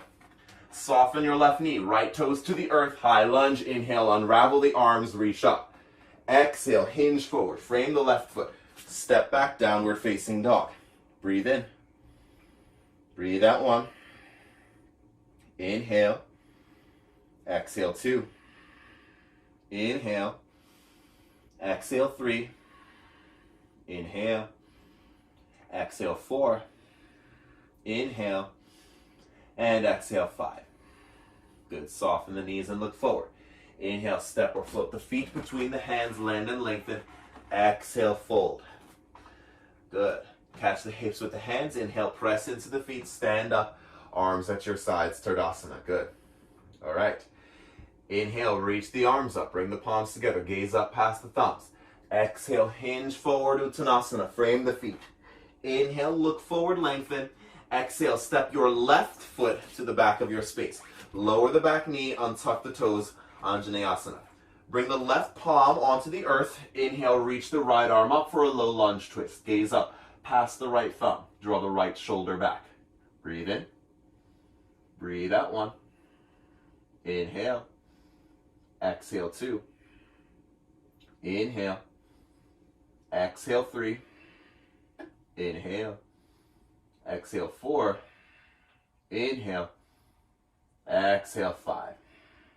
Inhale, bring the right hand down to the instep of the right foot, so both feet inside the right foot. You can slide the left leg back a little bit more for low lizard lunge. The lizard, the left knee can be lowered, or you can tuck the back toes and lift to keep a little more active. If you'd like, you can bring the forearms down onto the mat. You can bring them down onto a prop. Good, wherever you are. Work to bring the right knee about above the right heel. Doesn't need to be super exact, but getting it at least close. You don't want the knee in front of the toes or super far behind it. Breathe, breathe, breathe. Good. Now, if your back knee is lowered, you have the option to take a quad stretch here. You would bend the left knee, reach the right arm back, and catch the outer edge of the foot. Give it a little pull, stretch into the quad, and draw your right shoulder back. 1, 2, 3. If you took quad stretch, carefully release the leg. Bring the right hand back down onto the earth. All variations meet with palms on the earth. Good. From here, very carefully, tuck the back toes under and walk the left knee forward until it can be underneath your hip. Send the right hip back and flex the right toes for a runner's lunge, half Hanumanasana, Ardha Hanumanasana. So if you have very tight hips here, props feel kind of nice. I'm going to be up here with my blocks. Try to keep a straight spine and hinge forward, reach the forehead toward the shin. Keep the right toes flexed and move the left hip bone a little more forward. 1, 2, 3, 4, 5. Good, everybody. Exhale, bend the right knee. Bring the right foot back onto the earth. If you use props, set them aside again. Good. Frame out the right foot. Walk the left knee forward. From here, inhale, reach the arms up. Exhale, prayer twist to the right side. Hook your right elbow to the outside of the right knee. Rather, left elbow to the outside of right knee. So left elbow to the outside of the right knee. Bring your hands to heart center, the thumbs plugged into the chest. Gaze past the right shoulder. You can stay here, or you have the option, you can inhale, extend the left leg for full standing spinal twist. Breathe in. Breathe out 1. Inhale. Exhale 2. Inhale. Exhale 3. Inhale. Exhale, 4. Inhale. Exhale, 5. Good. Inhale. Bring both hands onto the earth. From here, step the left foot a little bit more forward, Parsvottanasana. Inhale, look forward. Exhale, fold. Try to extend both legs and make sure that both feet make a full connection onto the earth. If you're like me and you have tight hips, props kind of feel nice here. So hands onto blocks, make a full connection. Good. Send the top 3 inches of the left femur bone forward. Try to square off the hips. Good. 1, 2, 3, 4, 5. Good. Inhale. Look forward halfway. Exhale. Just set those props aside. Catch the hips with the hands and inhale, rise up to the top. Good. Step the left foot to meet the right. From here, we'll take a little balancing. So, tree pose, Vrikshasana. Few options. You can just take heel onto the ankle here. You can lift the foot up, sole of the foot onto your calf, or lift all the way up, sole of the foot to the inner thigh. So it's either above or below the knee, definitely never on the knee joint because the knee joint doesn't take lateral pressure well. So make sure you're keeping the knee safe. From here, hands can stay on the hips or you can reach the arms up. 1, 2, 3, 4, 5. Good. Inhale. Bring the knee back through center and exhale, lower it down onto the earth. Ekapada Samastiti. Pour weight back into the left leg. Inhale, bend the right knee, pick up the thigh. Interlace all 10 fingers underneath your thigh. Exhale to flex and extend.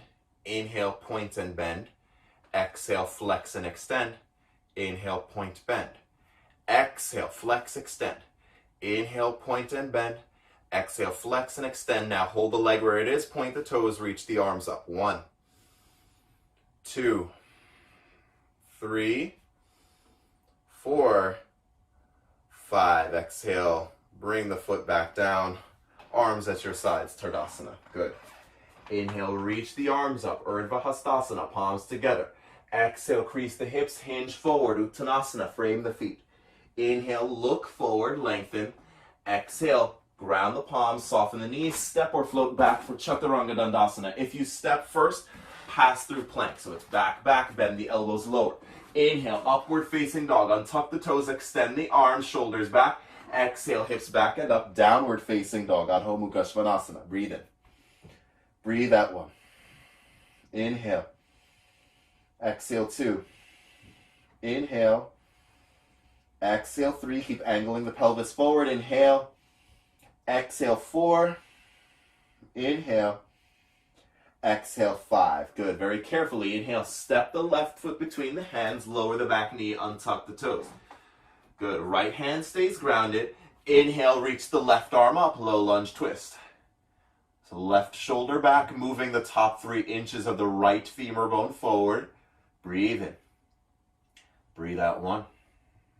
Inhale. Exhale 2. Inhale. Exhale 3. Inhale. Exhale 4. Inhale. Exhale 5. Good. Inhale, bring the left hand down onto the earth to the instep of the left foot. Low lizard lunge. Slide the right leg back.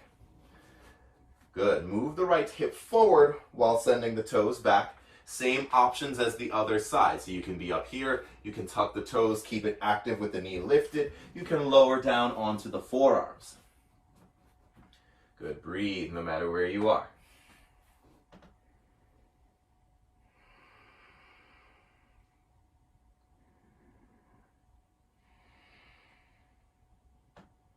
If you took quad stretch on the other side, bend the right knee, reach your left hand back, catch the outer edge of the foot, give it a pull. 1, 2, 3. Exhale, release the foot. Good. Left hand onto the mat, right hand, everybody meet together with the palms on the earth. Good. Now very carefully from here, walk the right knee up underneath your hip. Send the left hip back, flex the toes, runner's lunge. Right toes are tucked, left toes are flexing up, lengthen the spine. Try to get the sternum bone in line with the left shin bone. Good. Breathe and fold.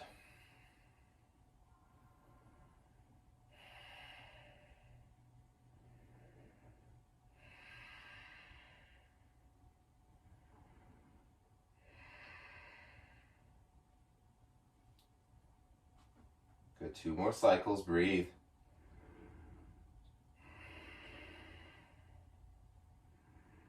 Last inhale. Exhale, fold. Good. Soften into the left knee. Bring the left foot back onto the earth. Good.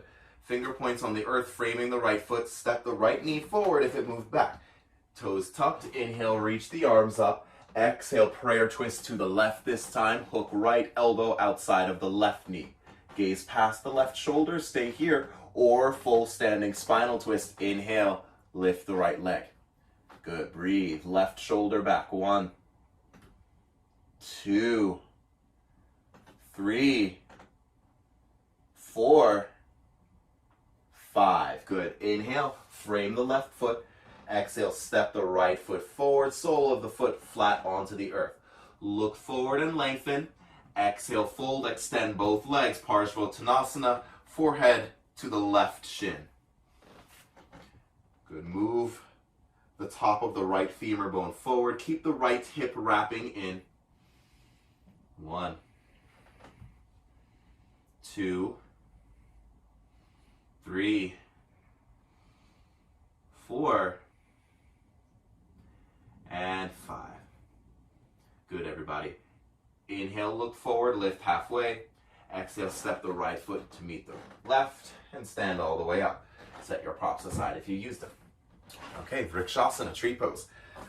Same variation that you took on the other side. So if you did heel to ankle, do that here. If you did sole of the foot to the calf, or if you brought it all the way up to the thigh, that's where you're at. Hands can stay at the hips or reach the arms up. Breathe in. Breathe out. 1. Grow the torso. Inhale. Exhale. 2. Keep elongating the spine. 3. Inhale. Exhale. 4. Inhale. Exhale. 5. Good. Carefully knee back through center. Release it down to the earth. Ekapada Samasthiti. Pour weight into the right leg. Bend the left knee. Pick up the thigh. Interlace the fingers underneath. Exhale. Flex. Extend. Inhale. Point and bend. Exhale. Flex. Extend. Inhale. Point and bend. Exhale. Flex. Extend. Inhale. Point and bend. Exhale, flex, extend, keep the leg where it is, point the toes, reach the arms up. 1, 2, contract both thighs. 3, 4, 5. Exhale, bring the left leg back down to meet the right. Arms at your sides, Tardasana. Good, let's wash it out. Inhale, reach the arms up, Urdhva Hastasana, palms together. Exhale, crease the hips, hinge forward, frame the feet. Inhale, look forward, lengthen. Exhale, ground the palms, step or float back, Chaturanga Dandasana. Inhale, upward facing dog, peel the shoulders back. Exhale, separate the knees, the big toes touch, press the hips back, let's take a child's pose. So forehead onto the earth, breathe.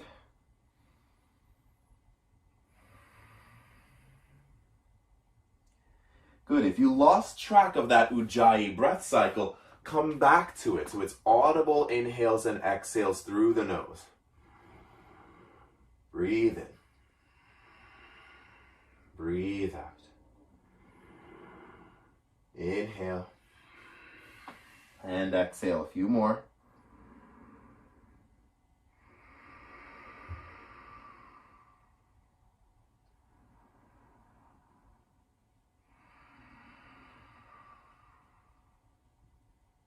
Good.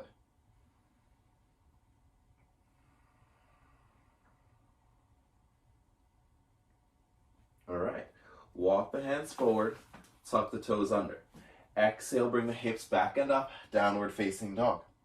Inhale, step your right foot between the hands, turn your back heel down and rise up Virabhadrasana 1, we're going to hold. So warrior 1.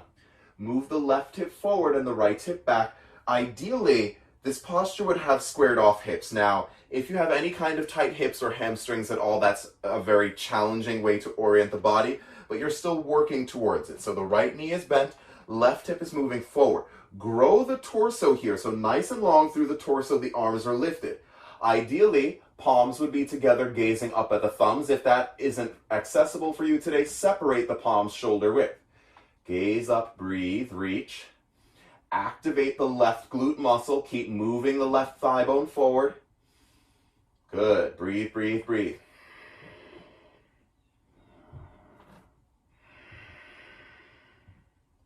That's it. One more. Good. Now, carefully sweep the arms by the body. Take a power warrior. Lean forward. Extend your front leg. Rise onto the left toes. Move the left hip bone forward. Keep the toes pointed. Lean forward and bring the palms onto the mat for standing split. Forehead to your right shin. Breathe. Try to get the left toes up as high as you can go. 1, 2, 3, 4, 5. Good. Carefully step the left foot to meet the right. Padangusthasana. Take your middle and your index fingers, wrap them around the big toes. Look forward and lengthen. If the feet aren't separated hip width distance, separate them hip width. Good. Exhale, bend the elbows out to the sides and fold. Press the chest onto the thighs. 1, 2, 3, 4, 5. Inhale, extend the arms and look forward. Keep the grip onto your right toes. Bring the left hand onto the left hip. Gaze forward. Now, carefully pour weight into your left leg and inhale, lift up, bending the right knee for Utthita Hasta Padangusthasana. You can stay here. You can hold the front of the knee.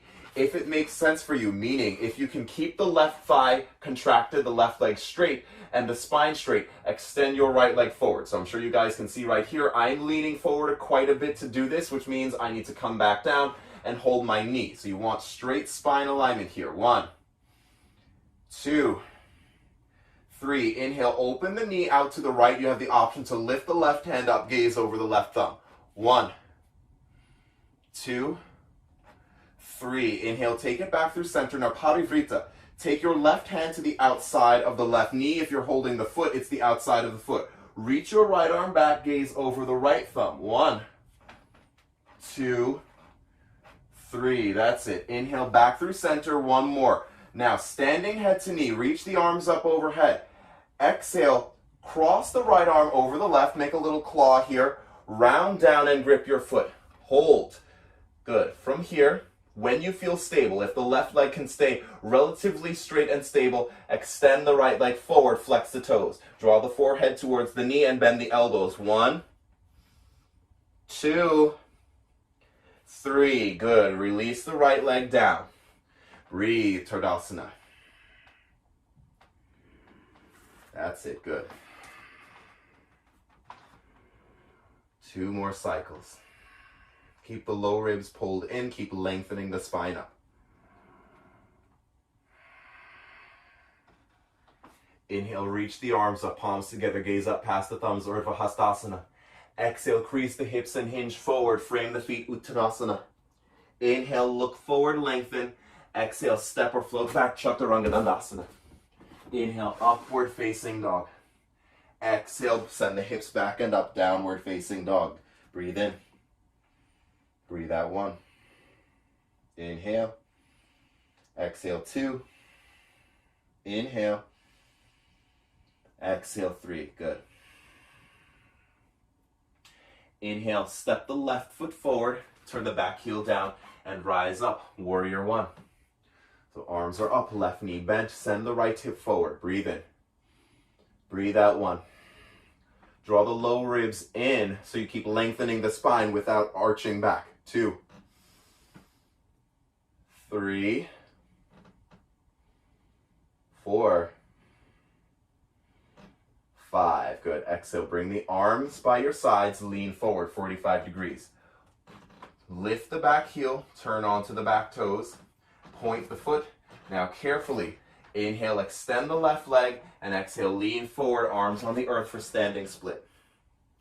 Keep the toes pointed. Spread the toes on your left foot and forehead to your shin. 1, 2, 3, 4, 5. Good. Carefully soften the left knee. Step the right foot next to the left. Good. Padangusthasana. Take a second expression. So middle and index fingers around the big toes. Inhale, look forward, lengthen. Exhale, fold. Bend the elbows out. See if you're a little more mobile on this round, or maybe a little stronger. Press the toes down, elbows out to the sides. Forehead to your shins. Remember, keep the knees soft as much as you need to place the chest onto the thighs. So if you take a look at me, my knees are very bent here. Just keep the chest on the thighs, keep the spine straight. Draw the crown of the head away from the hips. Breathe, breathe, breathe. One more. Inhale, lengthen. Exhale, pull. Good. Extend the arms, look forward, extend the legs. Now, keep the grip with the left hand. Take your right hand to the right hip. Pour weight into the right leg. Good. Soften the left. Inhale, rise up. Utthita Hasta Padangusthasana. Good. Hold it out. Same options as before. Breathe in. Breathe out. 1. Inhale. Exhale. 2. Inhale. Exhale. 3. Good. Inhale, open to the left side. Option to reach the right arm out. 1, 2, 3. Inhale, bring the knee back into center. Right hand to the outside of the left knee or the left foot. Reach the left arm back. Parivrita. Good. Gaze past the left thumb. Oops. Breathe in. Breathe out. Breathe in.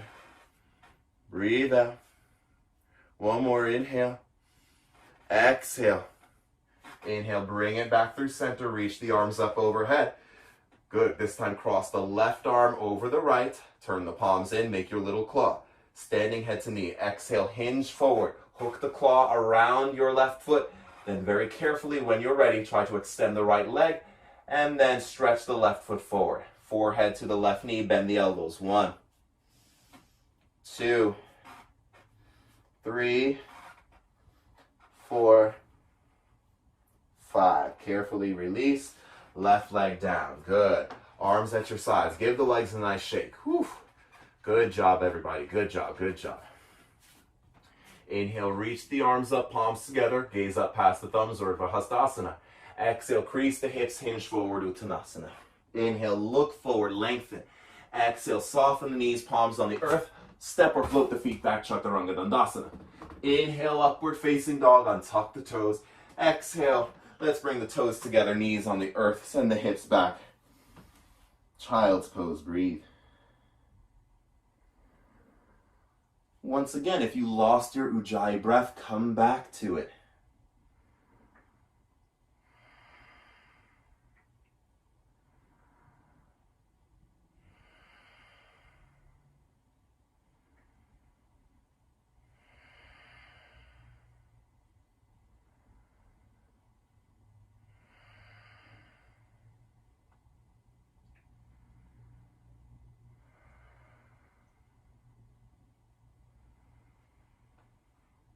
Good. Reach the arms forward, press the palms into the mat. Very carefully, walk the hands back up towards the body. Good. Whichever side you choose, just come down onto the hips and sweep your feet straight forward. Bend your left knee and slide the left foot underneath your right thigh. Bring the heel outside of the right hip. Lift the right foot up and over, rooted to the outer edge of your left knee. Bring the right hand to the base of your spine. And now inhale, lift the left arm. Exhale, twist to the right. Ardha Matsyendrasana, seated half spinal twist. Breathe in. Breathe out. 1. Inhale. Exhale. 2. Inhale. Exhale 3. Inhale. Exhale 4. Inhale. Exhale 5. Good. Inhale through center. Exhale, de-rotate to the left. Good. Carefully remove the knee from behind the right heel. Then step the right foot just about underneath the left heel. So it's heel to heel alignment here. If it works better for you, you can do right foot in front of the left shin. From here, just ground the left hand to your side. Inhale, reach the right arm up, lift the hips, gaze up past the right arm. It's a little Parigasana variation here.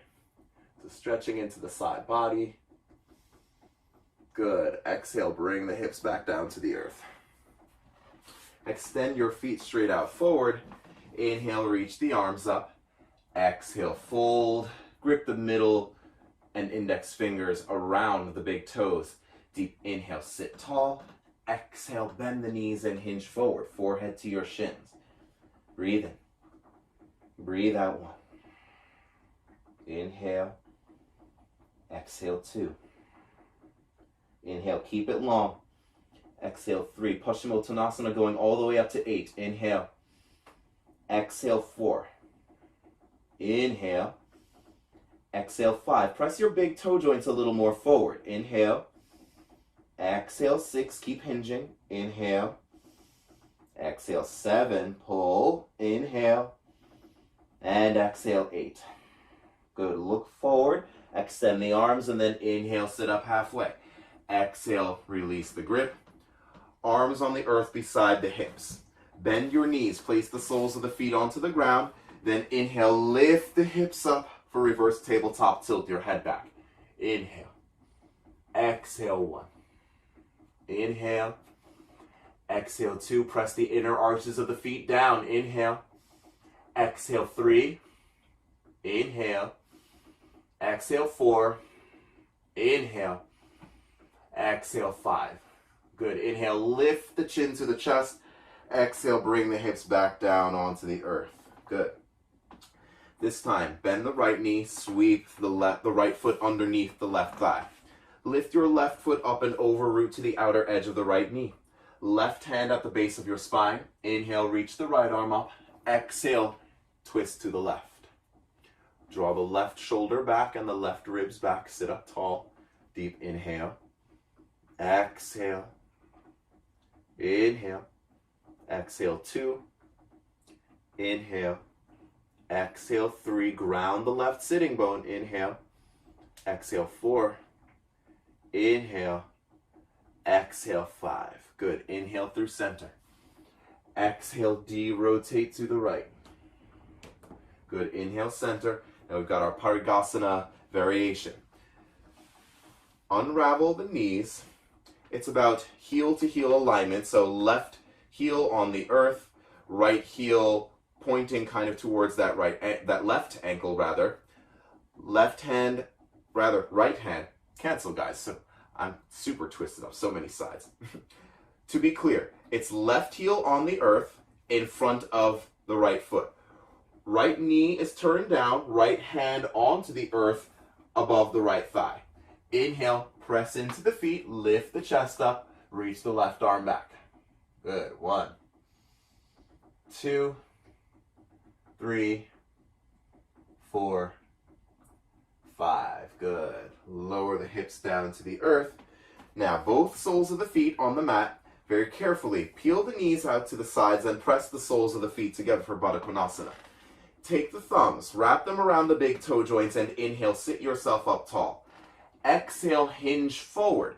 If you can keep a straight spine here and the elbows can meet the inner thighs, you can push down onto them.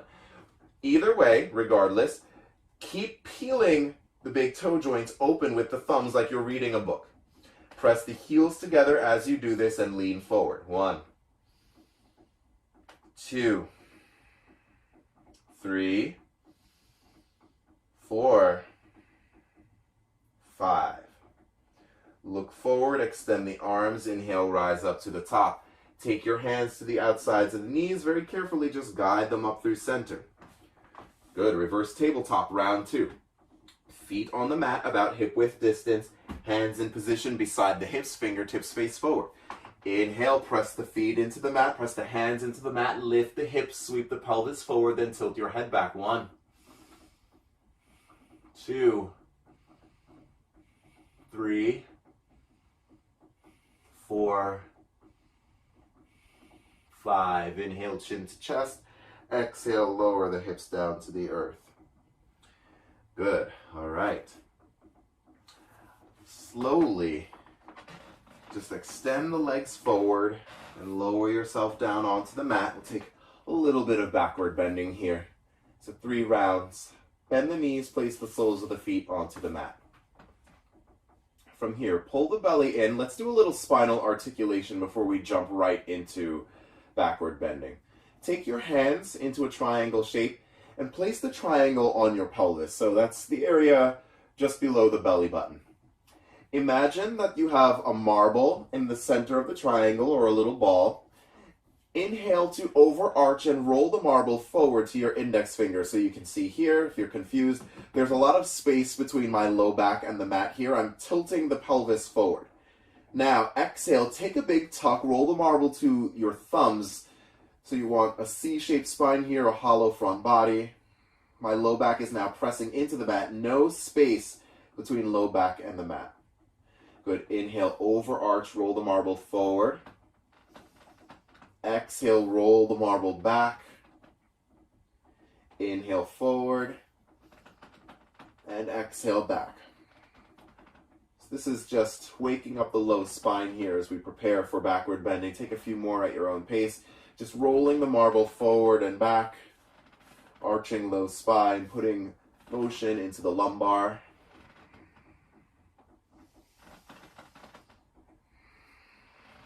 A few more. Inhale, overarch, roll forward. Exhale, roll back. Inhale, roll forward. Exhale, roll it back. Good. Find neutral now. This is that place where the marble stays right about in the center of the triangle without rolling to either side. There should be a slight lift in the low back here. The lumbar spine has a natural curvature to it. Good. So the spine is in its neutral S-curve. Reach your hands down toward your heels, feet separated about hip width distance. Press into the feet and into the hands. Inhale, lift the hips up for half wheel. Good. Breathe, breathe, breathe. Press down through the inner arches of the feet and activate those arches. Activate the glute muscles. Breathe. 1, 2, 3, 4, 5. Carefully exhale, lower everything down 1 vertebra at a time. Take the feet wide, windshield wiper the knees left and right.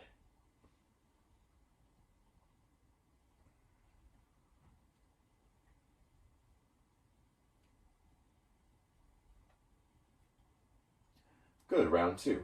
Feet hip width distance apart. Inhale, press into the feet, lift the hips up.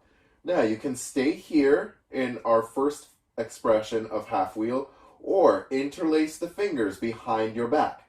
Release the thumbs from the grip, roll the shoulders in, and now pull your thumbs away from the shoulders to keep the palms pressed tightly together. So wrists should be in contact here. Keep pulling away from the shoulders. Breathe in. Breathe out. 1. Inhale. Exhale. 2. Inhale. Exhale. 3. Inhale. Exhale. 4. Inhale. Exhale. 5. Good. Carefully release the clasp. Bring everything down, upper spine, middle, and lower. Again, feet wide, windshield wiper the knees, left and right.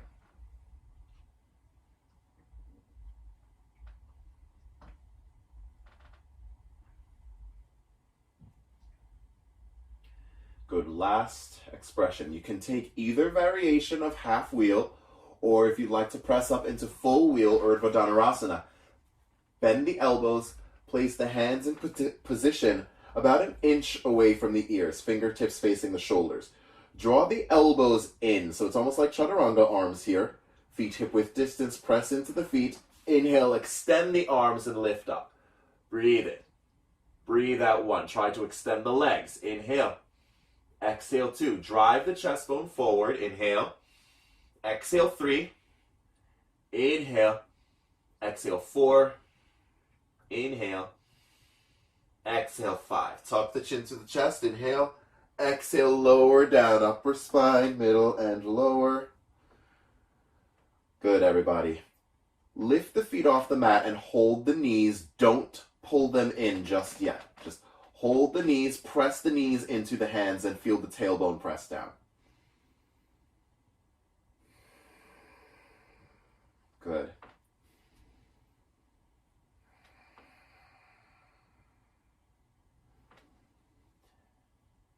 Good. If you've had the tailbone down on the earth for a few breaths, you can draw the knees in. If the tailbone hasn't touched down yet, just keep pressing the knees into the hands.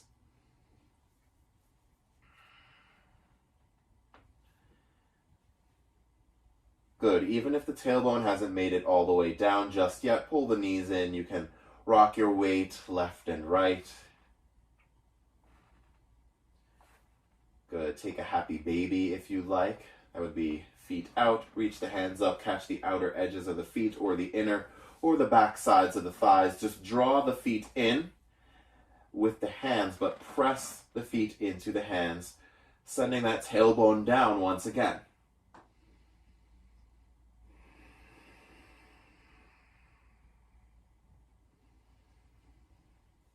Good, everybody. Carefully draw the knees in, give yourself a big hug again. Now wrap the right thigh over the left and guide the knees over to the left side while the hips come to the right. Open the arms out to a T, gaze over the right shoulder and breathe.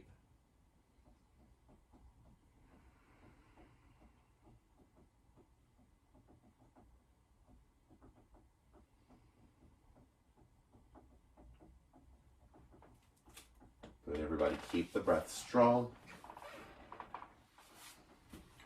Try to feel for the sacrum here. So the knees should be about in line with the hips, maybe even a little bit higher. You want to keep the sacrum neutral. So that's the flat bone at the base of the spine here. The spine can twist, the sacrum should not. You don't want to destabilize the sacrum. So just always keeping that low back protected. Inhale, back up through center. This time, wrap the left leg around the right. Lower the knees to the right side. Open your arms out to a T. Gaze over the left shoulder.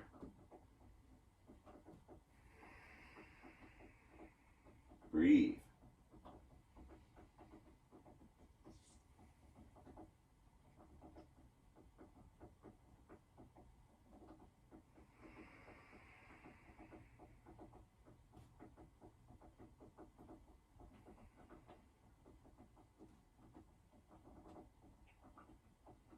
Few more cycles.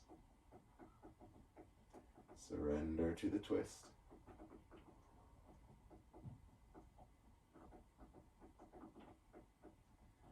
Good. Inhale the knees through center. Unravel the legs. Give your knees one more pull in. Give yourself one last hug. And then extend the legs out, arms at your sides, palms open. Let the toes fall out to the sides. Breathe and rest now.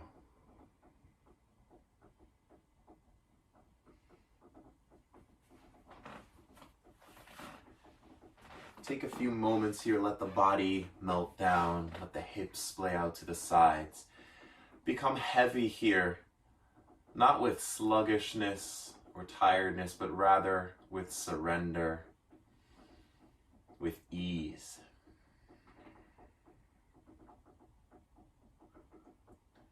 Stay here as long as you like. Rest it out. Give your body a little time to recuperate. Give your mind a little time to be still. Thank you all so much. Once again, Argos, it's great to see you. Have a great rest of your evening. My name is Pierce Ty. As always, if you ever have any questions, feel free to reach out, send a DM on Instagram. It's RPTAI.